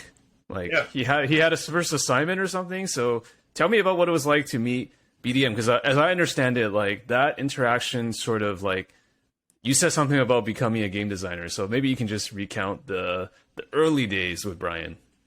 Yeah, so it was. I actually don't remember all the details of. That's okay. I'll fill you in on his view. I definitely remember meeting Brian in like Bangkok. I was, so what? I think this was 2002. Is my guess, but I'm not positive. No, it's probably maybe 2001, 2002. You won GP Cape Town in 2001. So do you remember if it was before or after that? And you won GP Melbourne in 2002, right? Yes, that's correct. I think it was in between. Anyway, I took what was, I'll call it a gap year. It's not really a gap year because I wasn't really studying. It was like I. To be fair, that's what they call gap years, like doing nothing and relaxing. That year, but like I wasn't like taking a year from anything. I just was taking a year from being in Australia. Yeah. Basically, back then, I think they still exist. I don't know if you know this round the world ticket. Have you heard of these tickets before? No, I haven't. So you buy this ticket, and it's connected to one of the global airline conglomerates. As in, like, there's like two major ones. One that has, you know, it's like the airlines are kind of like connected. They're sister or brother airlines. And anyway, they're connected by these two alliances. One's a Star Alliance and something, I forget the other one. Anyway, you can buy a round the world ticket. And that at the time was pretty cheap, as like, I don't know, $2 to $3 grand. And the only restriction was you had to travel within the 1 year, and you had to go the same direction around the globe. So if you was going east, you have to keep going east, and vice versa. And you have to, and you're given like some amount of stops. Like the more expensive the ticket, the more stops you can get. And I think I bought a ticket with like 9 stops. Holy moly! So this was actually part of my round the world trip that I was gonna. I took a year off, and I was like just backpacking basically through the world. But it wasn't truly backpacking. What I tried to do was I tried to kind of like pinpoint where Grand Prix were going to be and Pro Tour was going to be, and try to like align this trip, right? Yeah. And, or like, you know, this was only for the flight, so like I could obviously, you know, buy my own jump flight or train to kind of get around from these things. So anyway, I spent a year, and Bangkok was one of the early stops because I went from Sydney to, I think, somewhere in Singapore, Malaysia, and then went to Bangkok there. And I think this was Brian's first international kind of coverage job. I'm not positive, but I knew him because, well, mostly by a lot of reputation. Actually, back in '96, this is kind of like time jump a little bit. I was such a fanboy of Neutral Ground, which was his store in New York, that I was going for my first Pro Tour. I literally went, and the Pro Tour was in New York, so I landed and told the cab to take me to Neutral Ground so I could make the sealed deck tournament they were running like at 7 p.m. And so and I didn't have any accommodation. I was like, just take me to the sealed deck tournament. Anyway, like his name was very prominent in the community, obviously. And so I knew him kind of by reputation. I think he knew me a little bit by reputation. Maybe we'd actually kind of like cross paths. I couldn't remember then, but we really kind of like bonded over that kind of time where I told him I was looking to be a game designer. I think he had a lot of connections to Wizards and things like that. Honestly, the most memorable piece of kind of meeting Brian on that trip was we took a boat ride to a snake farm. I don't know if he kind of told you this. No, he did not. Absolutely did not. We were like milking cobras, and this was something a tourist do. But like I remember, we just had a great time. We hung out a lot, and it was kind of like a great bonding moment. And like Brian, I consider one of my like closest friends now. For those who kind of follow us on social media, we've done this like 3 times. We're both big fans of competitive cooking shows. Like I think both our favorites is Top Chef specifically. And so we have our own kind of like competition every time that we're in the same spot. It's called Mishra's Workshopped, because I don't know if you know Chop, whatever. Chop? Okay. It's very, very bad pun. Fantastic. And so, we have friends kind of set like parameters for our cooking competitions. And so we, like try to make the most delicious meal out of those parameters. It was super fun. And honestly, we talk much more about food than anything else. So how does that work? Like when you do the competition, there's like just like Top Chef, there's a time limit, and then you actually have judges, like your friends are the judges? Yeah, so we usually prepare either anyone who happens to be where we're cooking, it's one of our friends' places or one of our places. We get a friend ahead of time to come up with some parameters, and in some cases get the ingredients, and the parameters might be, cook with this fish, or like one of the first ones was you had to cook a dish with the 5 colors of magic represented on the dish. So that was kind of cool. And it was like black cod. What was it, red? I don't know. It was like, I can't remember actually what it was a while back, but like each of the actual ingredients was named the color of the thing. It wasn't actually the color of the thing, but it was named the color of the thing. Yeah. So I think it was. So what was Brian's secret? Because he told me that his claim to fame all time is beating you twice in the head-to-head cooking, and he said he'll take that to the grave. So what was his secret for besting you in this I want to say that is not true. He did not beat me twice. He definitely beat me once. The first one we did it at a friend's place in Minneapolis. But he won. So the twist so we did a 3-course meal, I think, or 3 or 4-course meal. And the finals was desserts where we got to choose our own baskets, but I think we had to only choose 5 ingredients. But then our friend, she was very, very kind of devious. She actually had us start cooking, and then we were forced to cook with each other's ingredients.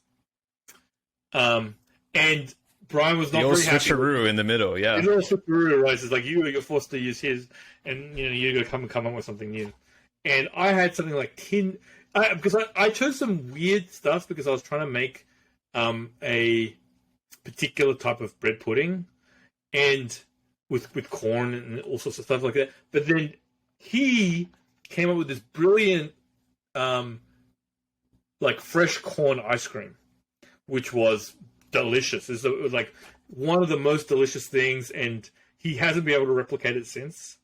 But it basically was the dish that was able to like beat me, because we were kind of neck and neck.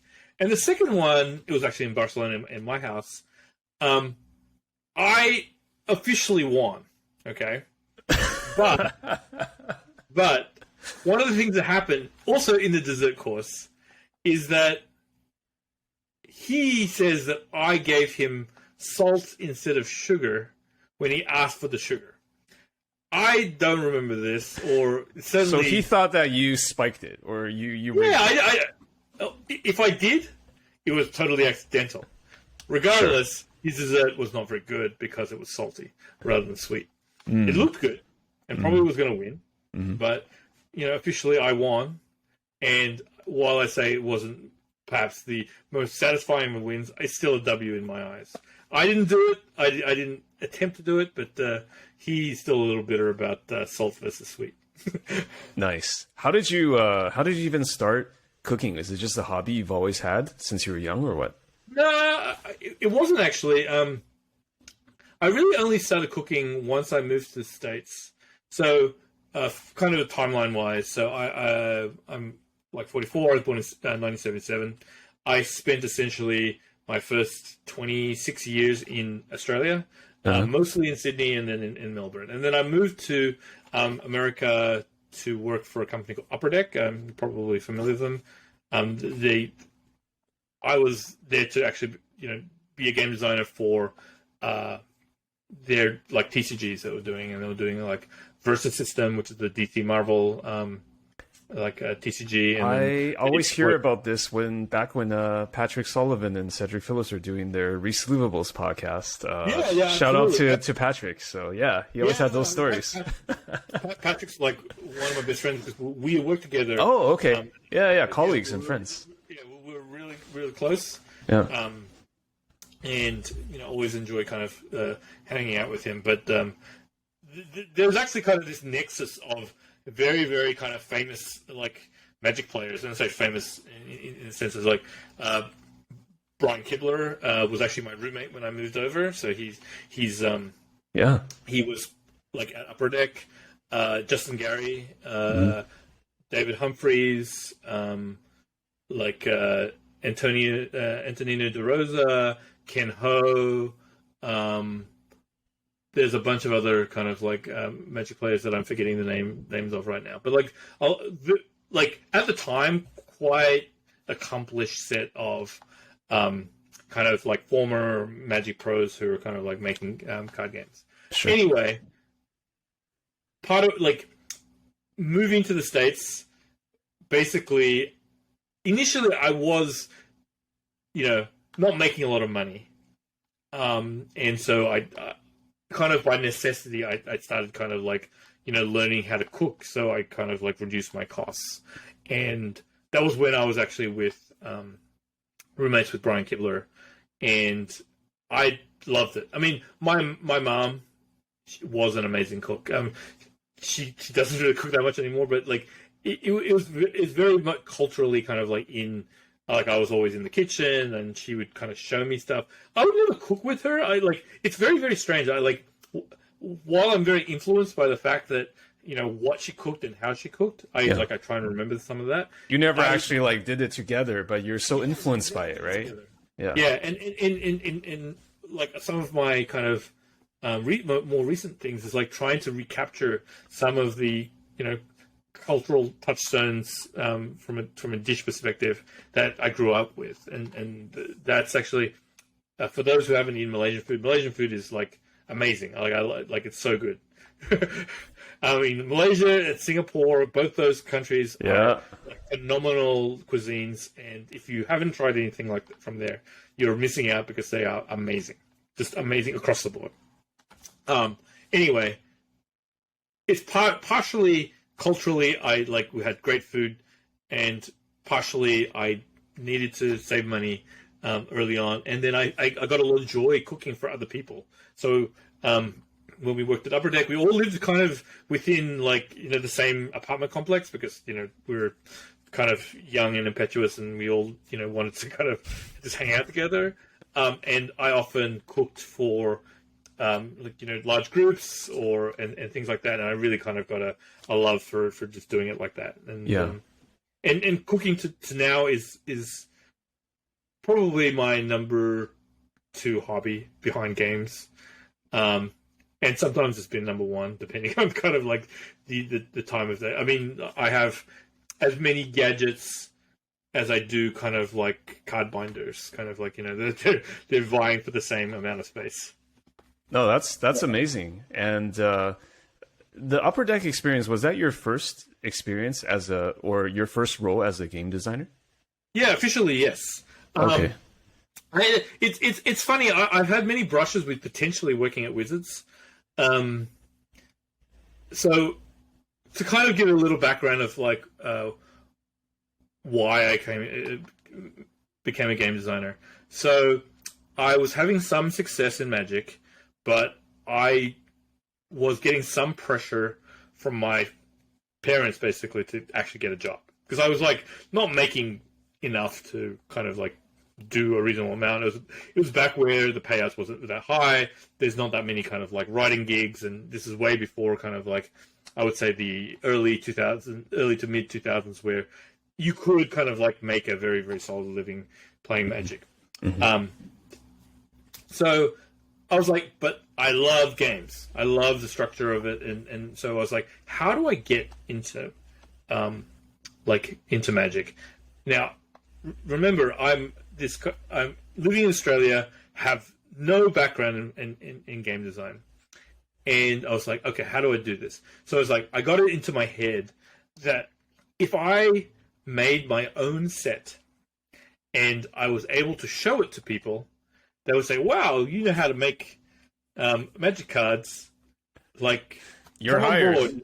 Yeah. You're hired. Like, this wasn't like, I did have friends who like worked at Wizards, and I did have some reputation kind of as a player, but I was like, I was very like, I also tried to do some schmoozing and networking, kind of like whenever I went to a pro tour or something in the States and stuff like that. So I did have some sort of connection that I was thinking, okay, all I need to do is like come up with this kick-ass set. So on my own Steam, and this was back when this was not kind of something that people did a lot of. Like now you have all these like forums of like people making like, their own cards. This is like even this is very early on. Yeah. This very early on. Like it's not like people weren't making the custom cards. People were, but it's still early enough where people weren't making full sets or anything else like that. But I actually made a full set of Magic, essentially, with doing the entire like themes. I mean, I used a lot of like, found art on the internet and stuff like that. But like, it was very much, I tried to be a theme, like do a theme, have a storyline and everything else like that. And actually, also coinciding at the time, I was pretty big into the Australian Magic community. And at that time, kind of juggling playing as well as being a TO, because like I was like trying to like come up with ways to make money playing Magic. I was like, okay, I can run events, and then and I used to like do a lot of like trading and selling on the side. So it's like if I run events, people want to buy cards for that, so they can buy the cards from me. I was trying to be this kind of one-stop shop and trying to be a little bit entrepreneurial. And I created this tournament series kind of like through the some of the local stores in Sydney, where the finals, if you do well in the series, you draft my set, because I wanted to have like playtesters play it. Anyway, I did all the stuff. I made this set. In hindsight, and I unfortunately I've lost it. I've lost a copy of it, so I don't think it's it doesn't live on in some digital CD or something. It was on a CD, so I actually burned it to a CD, all the images, and that was how long ago. It was like burning things to CDs. But I think I've misplaced that CD-ROM, because like I don't know where it is. I mean, it's. And even if I had that CD-ROM, I don't know if I could actually even read it. It might be scratched up. It might not even play now. Yeah, who knows? But the whole point was like to create a set that I could show to a Wizards employee that they would be impressed. So what happened? You created it, and then I created it, and I showed, and basically for some people that I showed it to, I made a lot of rookie mistakes, too much text. I mean, compared to modern sets, maybe not that much text, but like not enough. Probably not enough now. I mean, like there's so many lines of text now. Yeah. It's almost a joke in itself. But they were like kind-ish, and then I was able to actually have a conversation with Randy Bueller, who I don't think remembers this, but like I think at the time he was head of R&D at the time, and I think they were still like looking to hire and expand, and they were interested because I put in that effort. But the fact that I was an Australian national basically said their legal / HR department didn't want to have to kind of figure that out back then. Especially for just like a entry level R&D member. Like, I think if for someone who's like taking up a bigger spot, maybe they try harder. But also this is a long time ago where I think it was just not like there was just better options probably than me at that time. And so I think had I been an American citizen or maybe even a Canadian citizen, who knows, it would have been like more likely that I would have got a job. But from that effort, I had some of my friends kind of like realize I was making that effort. And there's I don't know if you're familiar with a Magic player named Brian Hacker. He was very kind of old school. Definitely don't know him, but have definitely heard of him. Yeah, yes. So he's very, very much kind of like part of a generation that is kind of like known for modernizing draft strategy. I guess he was like one of the best early draft players. Anyway, one of the pioneers, I would say. Yeah. Yeah, absolutely. Like, he's written. He was very known for like writing in the dojo. One of his early articles, I don't know if you know the Pool Halls of Magic. That's a very classic article that still some people cite today. Is by him. Anyway, we were doing a money draft after a pro tour one day, and I it was like 2 a.m. like this classic kind of like old school pro tour, and I got talking to him and he says, "Oh well, I'm actually working for Upper Deck. We need people. We were kind of playing on the same team because you just played with anyone that was like playing at 2 a.m.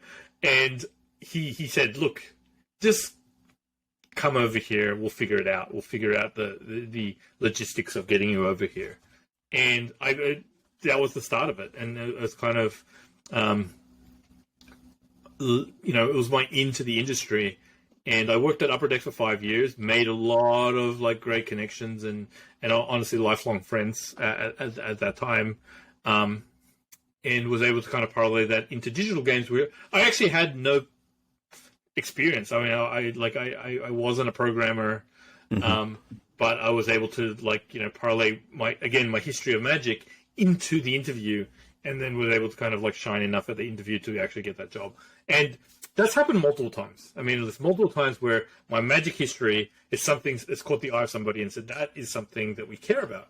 And while I think I had a lot of like luck and a lot of privilege and a lot of just things going my way, I think it's certainly underestimated the skills that, being a tournament Magic player gives you if you have the discipline to kind of like apply them in the right way. Yes. So it's not just playing tournaments that works. You actually have to kind of like say, okay, I play tournaments, I think in a certain way. And then you have to do crazy stuff like make your own set or, like write a treatise on some strategy and stuff like that. You have to kind of like start like representing how your tournament experience or tournament skills actually apply to the job you're going for. But I think if you can do that, I think people are very, very open to like seeing kind of like people with different backgrounds and different kind of like ways of approaching kind of like a problem set that are worth kind of considering. I think that's just kind of like a life thing in general, right? It's just like the idea of you creating a set. I would call that kind of like auditioning yourself or auditioning your talents. So it's like you just have to put yourself out there and take shots. And a lot of people, if they're too shy to do that, like things don't just magically happen unless you go and shake people's hands and you try to make something happen on your own. So I commend you for doing that. I do want to ask though, because I was asking about Upper Deck, like what was it like to like first go in there and kind of like I assume like learning everything for the first time, right? As a designer, like what is there something that you look back on that you would maybe say like that's my biggest learning or maybe even my biggest mistake from that era? I think my biggest learning is that you always have to be open to that you're likely not the smartest person in the room. I mean, I know that's kind of cliched in some ways, but because in the moment you always think you are, right? And that's how it is. Yeah, sometimes. you always think that your opinion like is more relevant or more kind of important than it really is. It like ultimately you're better off sitting there and shutting up for a long time. And I don't mean like that you should kind of, interact with people. I just mean that bias early on in your career, bias and even later in the career. So I don't know why I caveated that, but like bias with listening first. Mm-hmm. I'm now, a creative director or senior creative director now. So I'm kind of like leading teams and often leading kind of discussions in this thing. But one thing I do as a leader is I try to, practice what they call servant leadership, which is a little bit of a cliche. But the way that I do that specifically is in any given discussion, I never give my opinion first. I always give it last. Because I do not want to color the opinions of people who are interacting with me, especially people who are like lesser on the official totem pole than I am. Mm-hmm. And I wanted to get as true an opinion from them and in a safe spot as possible without kind of them being kind of polluted by what, a leader's kind of opinion is. Because what you often get is like people kind of following you. If you say it first, people say, oh, like I want to, make you think that I'm on your side or whatever. And what I try and do is say, you know what? Every idea is safe. Just explain it, understand your be able to kind of like justify your opinions, but there's value to every opinion in a room because most games you're making for more than one person, or more than one type of person, and so you need to incorporate all these voices in the room and almost like value them.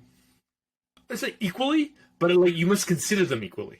I think value them equally is a bit different to consider them equally. It's like you should take them on its own terms and kind of like try and use like very consistent principles to kind of understand where that voice is coming from and what's the actual kind of like piece of insight they're trying to say. Anyway, overall, I would say that that's one of my biggest takeaways is that you're better off trying to absorb more than like say something, because that's how you get better. It's how you understand kind of like thought patterns, because I think most problem solving jobs, and game design is like one of those ones, involve like trying to see many different perspectives. And that's just really important that you actually kind of overcompensating for not your opinion, because you 100% understand your own opinion. So you saying it doesn't actually gain you anything other than other people hearing it. Like you're not improving by listening to your own opinion. You're improving when you listen to other people's opinion. Yeah. So I think that's a really valuable lesson no matter what stage you are in your life. But how did you actually learn and internalize that? Was there some like particular event that made you change your ways, or is it just getting older and wiser? Like what was it? I don't think there's any particular event. I do think that I just got like a lot of my Upper Deck compatriots probably saw me as quite argumentative, Because I would try and, you know, in high school and in college, I did like debate and things like that. And the actual kind of verbal kind of like jousting that is involved in that, those skills was interesting and exciting to me in of itself. Like I enjoyed kind of like trying to kind of like, you know, outmaneuver someone in a discussion or an argument. And I think there's no value in that when you're actually both trying to win. Like you're both trying to get to the same spot, right? Like, and so I think I just overstated my point too often, wasted a lot of people's time because like you need to be out like often hours and hours of kind of like going around in circles, like trying to, you know, make a point. And it's like, they understand your position, right? How do you actually get from that position to consensus? I think that's the thing that we never try to do. And I thought you could just shout down the other opinions. And often, you know, the proof is in the playing. Like I made some horrendous design mistakes early on in my career. I things that I'd be embarrassed to say now. And even some of my early sets in Versus, which I was responsible for, were kind of considered to be underpowered and failures because I just didn't think about things in certain ways. So would you say that it was kind of like hindsight? Like, okay, in the moment, like you said you were like, you wanted to be right, you wanted to be argumentative, and it's only like looking back at the work that you saw, okay, maybe I need to approach this differently, kind of looking at the results.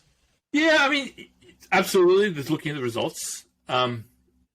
I think I've had particular times in my life or years that I am much more circumspect. I try to reevaluate like pretty often, and but it's usually not in the moment. It's usually like months down the line. I think about this, like, oh, okay, how did I approach that?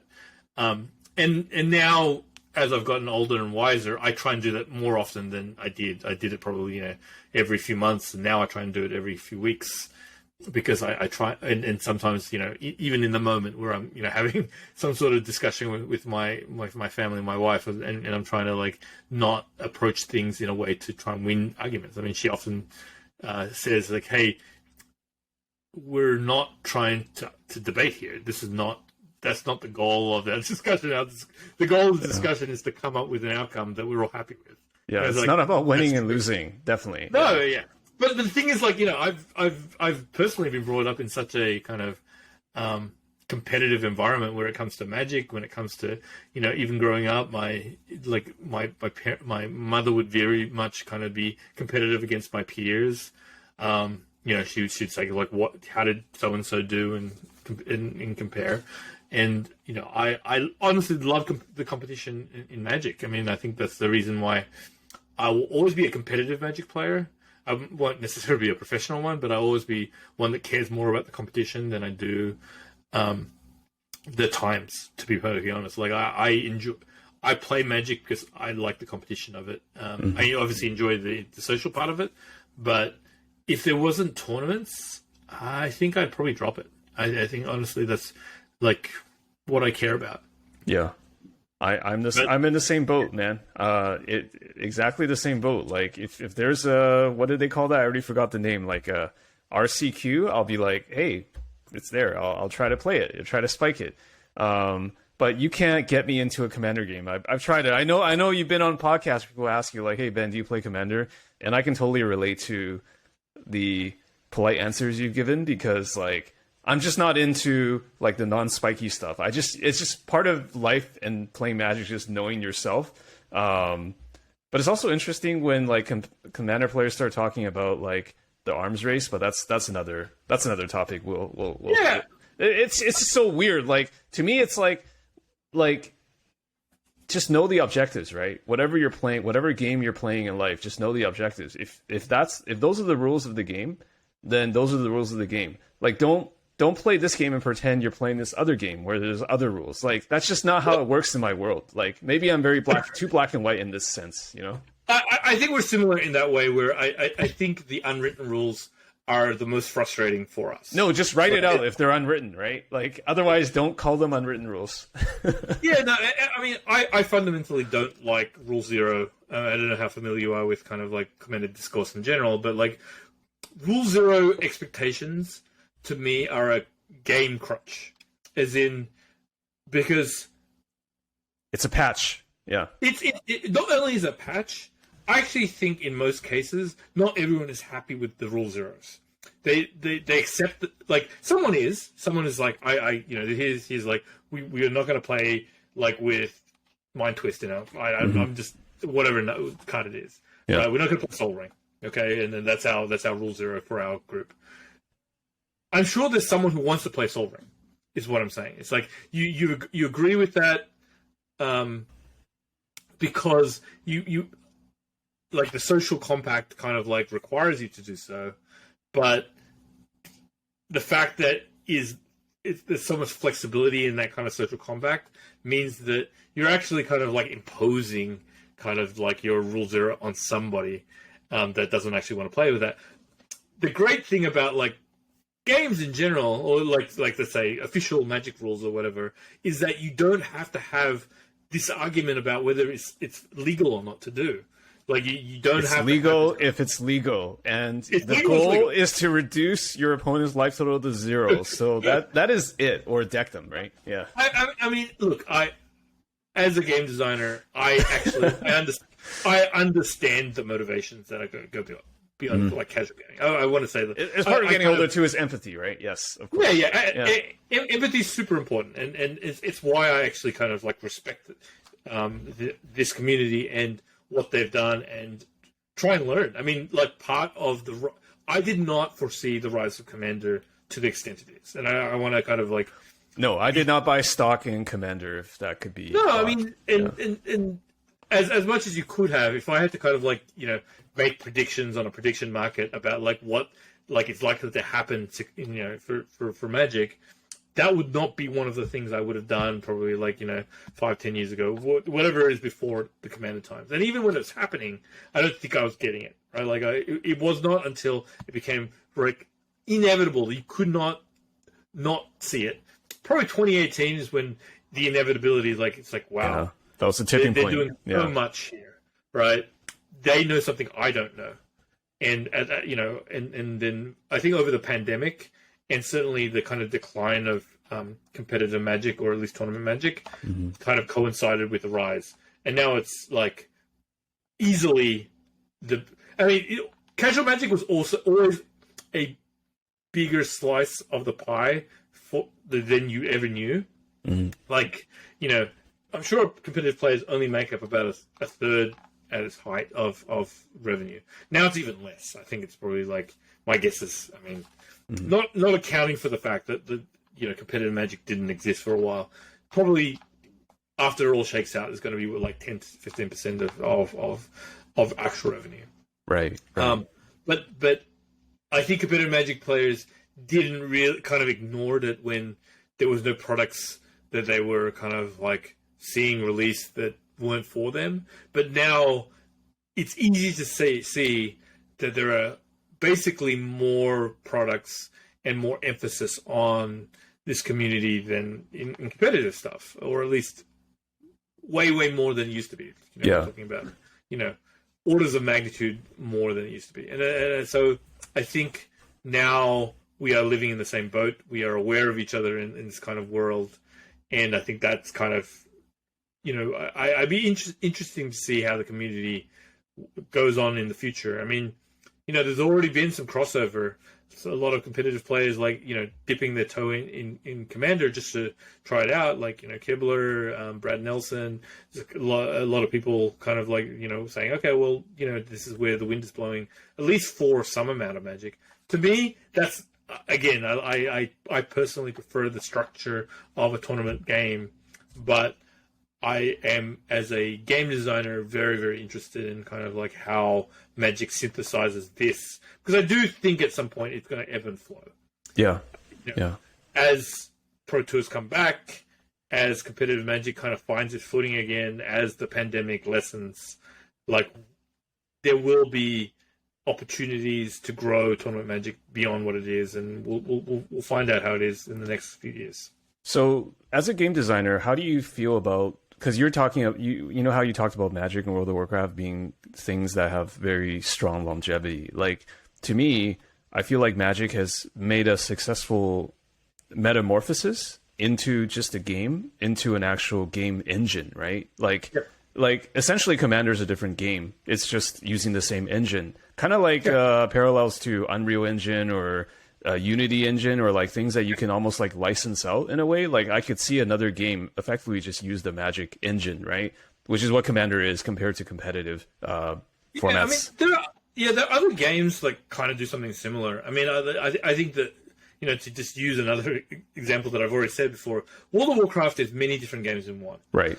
Which is like you have the first person kind of venturing, kind of gathering, killing random mobs, and then you have the dungeons, right? Then you have one-on-one arena, kind of like PvP.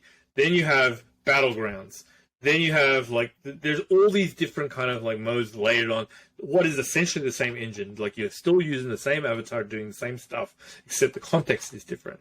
I think there's many games that kind of like aspire to doing that. I mean, I think you're totally right. Magic is a platform for lots of different games and a lot of different kind of experiences. Even within the competitive sphere, there was also limited, draft, like, standard, modern, whatever. Like there's already like 6 different ways to play the game, and they all are distinct and feel different. And even within draft, there used to be Rochester, Booster, like, Rotisserie. There's so many different kind of like experiences. And, even when you play Arena, like every week they have this weird formats, like the Artisan. They have Gladiator, Artisan. You're like and so you're absolutely right. And I think, again, that's a longevity thing because it allows the game to be more things to more people. And part of that is the pieces themselves. There's no forced interactions. There's no, like, everything is an open-ended piece. That means that you can kind of like treat it in different ways. And you can put different restrictions on how it's played and when it's played, or like how powerful it is. Like it can be a small format like Pauper. Pauper is a great example of like an artificial restriction that creates different interactions. There's nothing fundamental about what you change to Pauper other than your card availability. Your card availability is different, right? Yet the texture of a Pauper game is unlike any format. It's like one of the grindiest formats that you could possibly play. It's like, or it used to be. I think they've kind of like had some overpowered combos recently, but like in general, it's so. I've played a couple Pauper games. I've seen a lot of them, and they're so different. And all it was like we use commons rather than that, and that's like super interesting. I think it's like really a lot of emergent gameplay comes from Magic, and that's only just scratching the surface. It's not even looking. I bet you if you looked at how many different formats have ever been played, it's probably in the tens of thousands, if not more. Yeah. Yeah, it really fractures and fragments in a good way. Ben, I do want to like talk to you about a certain domain, which I think you're fairly well known for, which is limited, right?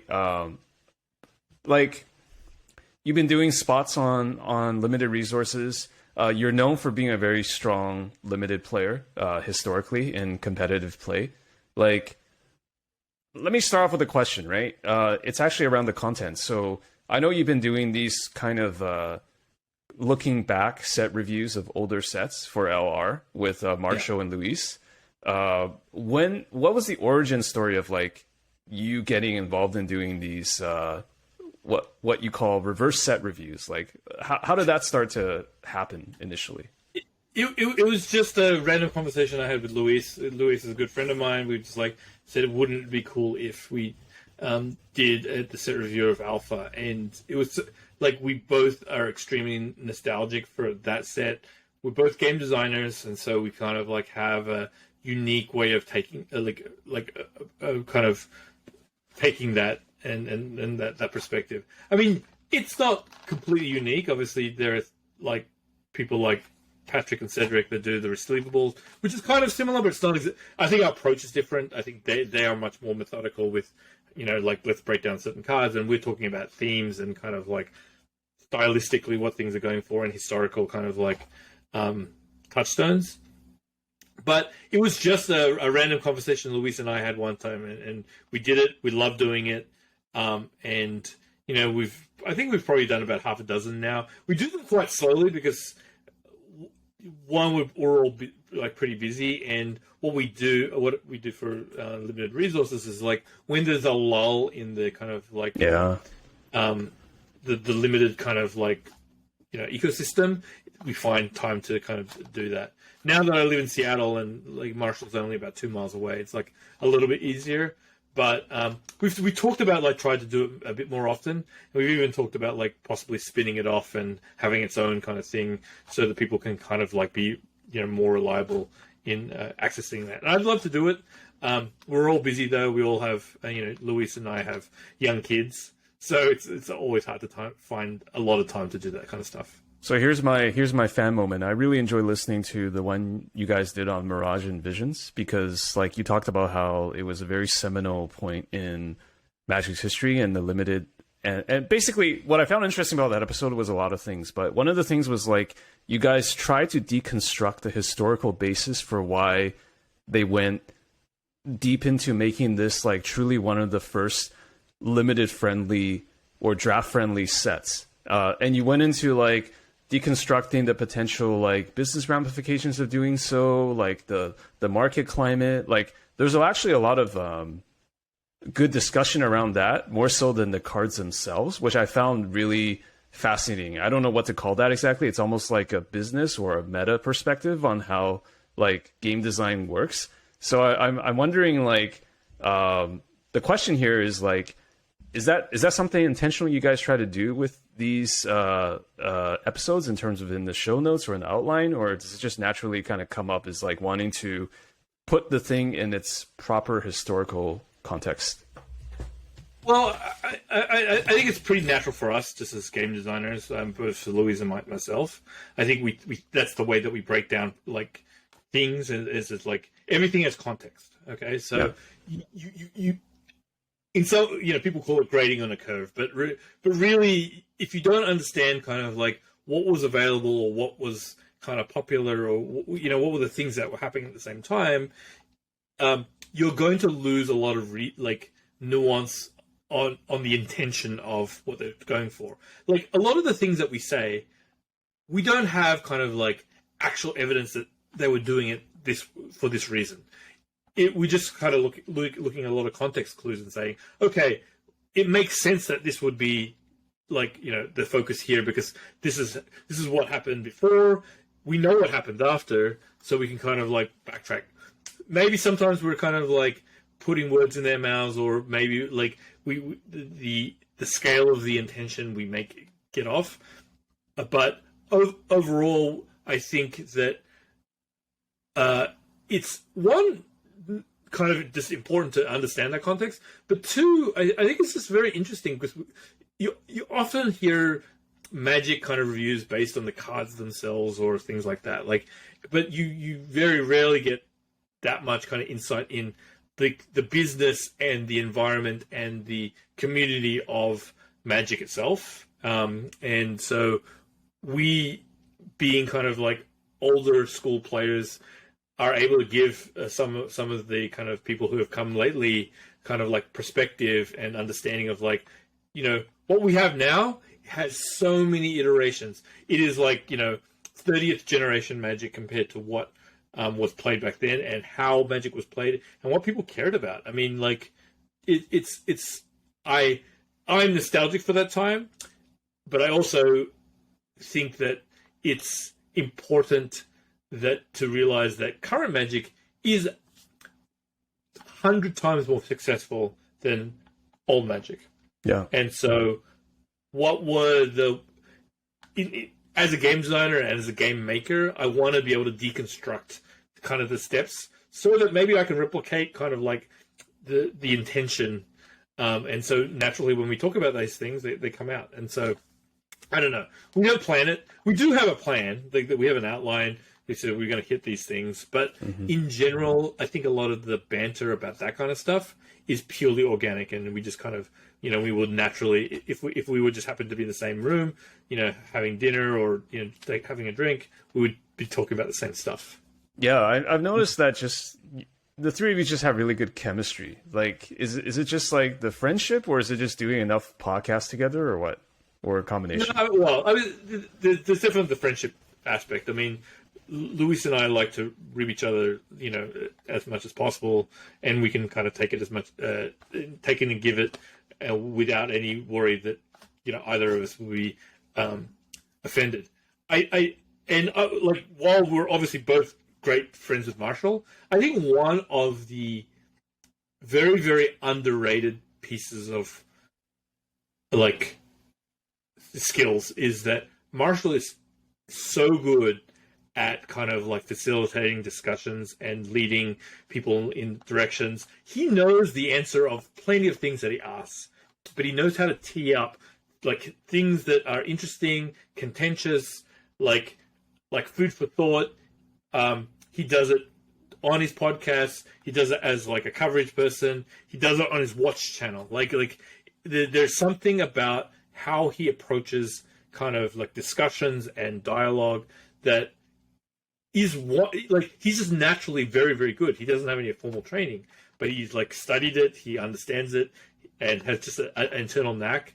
And I think one of the reasons why he's, really kind of come from nowhere, like in many ways, he's like, there's no specific reason why he is who he is, as in his place in the Magic community, except that he's just great at being a commentator. Like, I would say he's especially great limited player. He's fine. Like, he's, it's certainly serviceable, but like, I think he would admit that he's just like, a solid limited player. He's, hasn't played in a Pro Tour before. Yet, something about how he distills information and how he expresses it to the audience is very comfortable, very easy, and also very thought-provoking.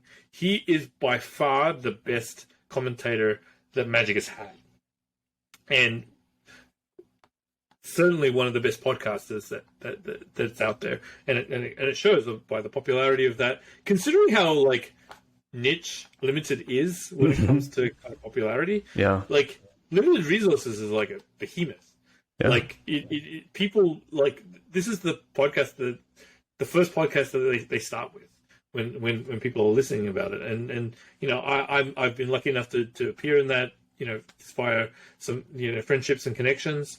But, Marshall's a marvel in that kind of thing. And I think he's, in some ways, the silent kind of contributor.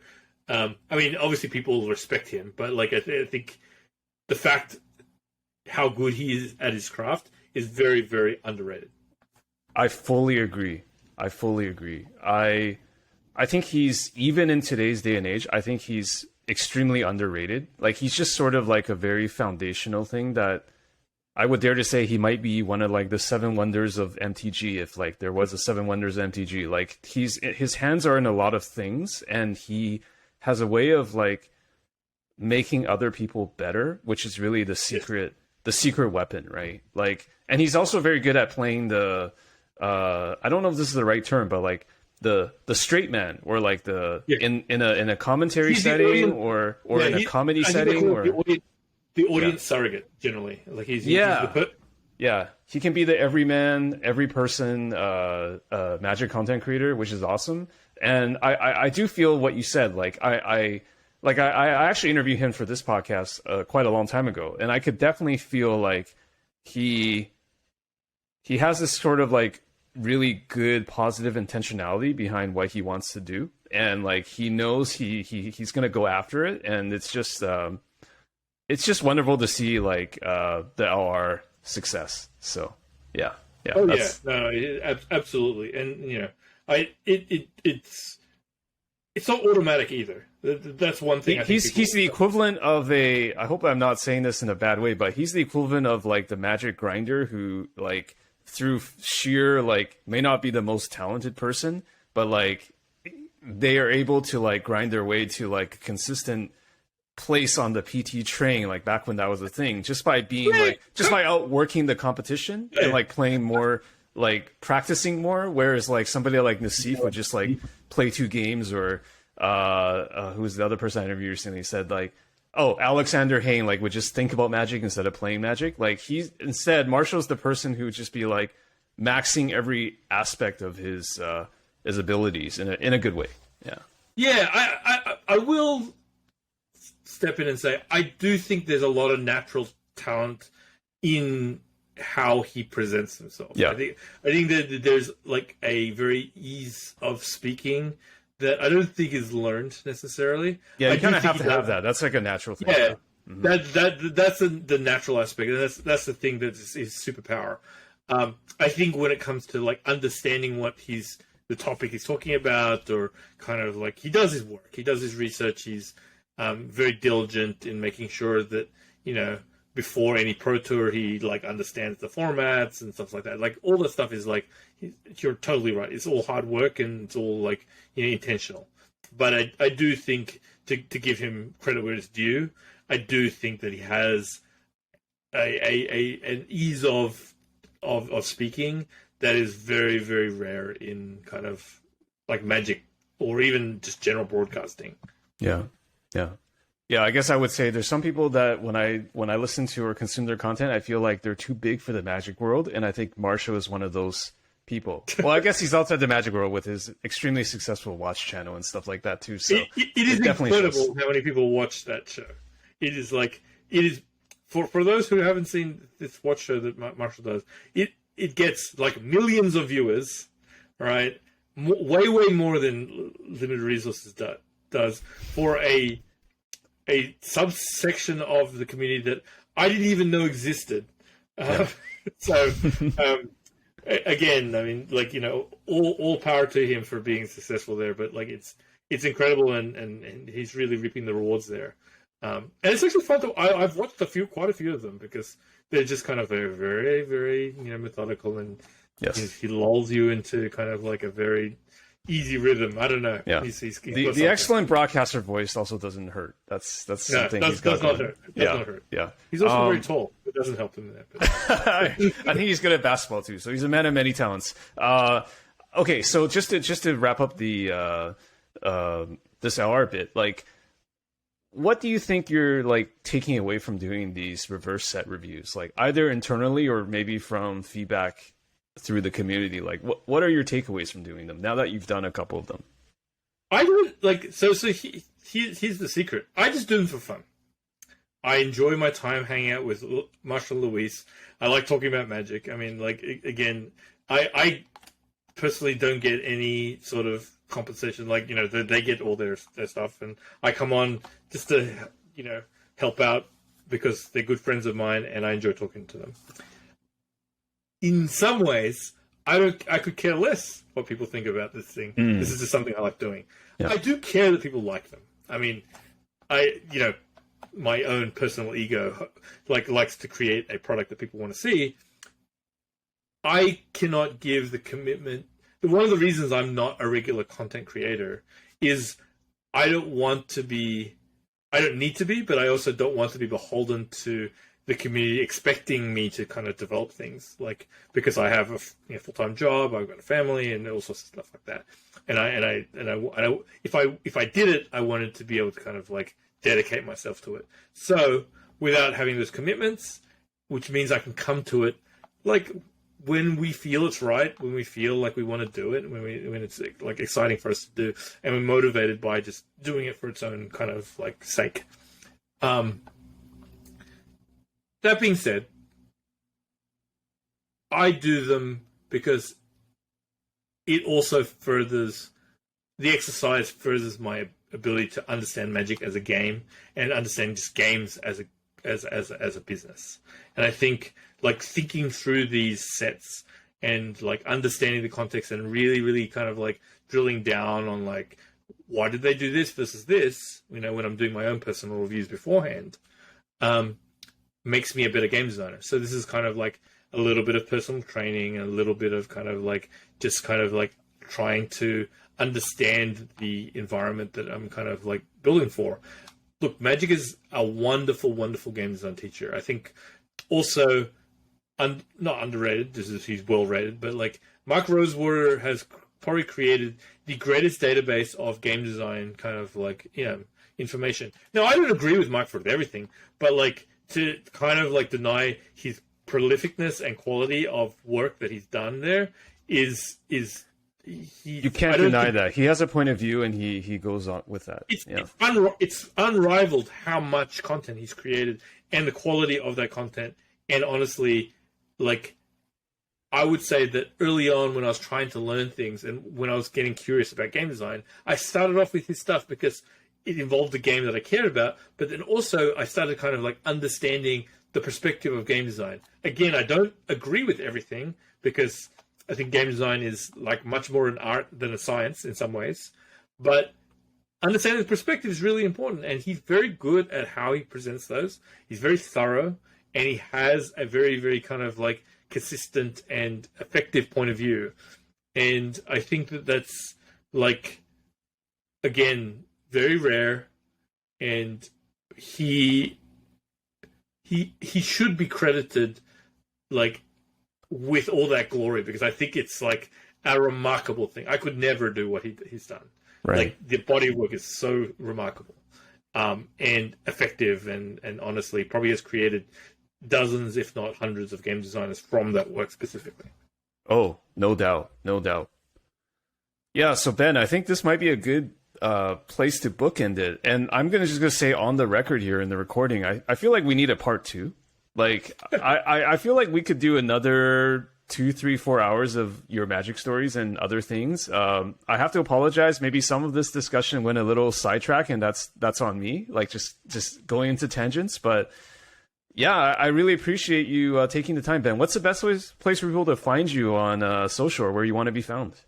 Yeah. I mean, I think the easiest place is like find me on Twitter. I'm at TBS-. That moniker is a story in of itself, but we can talk about it later. Yeah. Written out TBSDASH. And I'll generally be like pretty accessible there. I often come up with like, random polls and hypotheticals, because that's the kind of process I have there. Look, I totally enjoyed, the time we've spent here. Happy to come back and kind of resume a part 2 at some point. I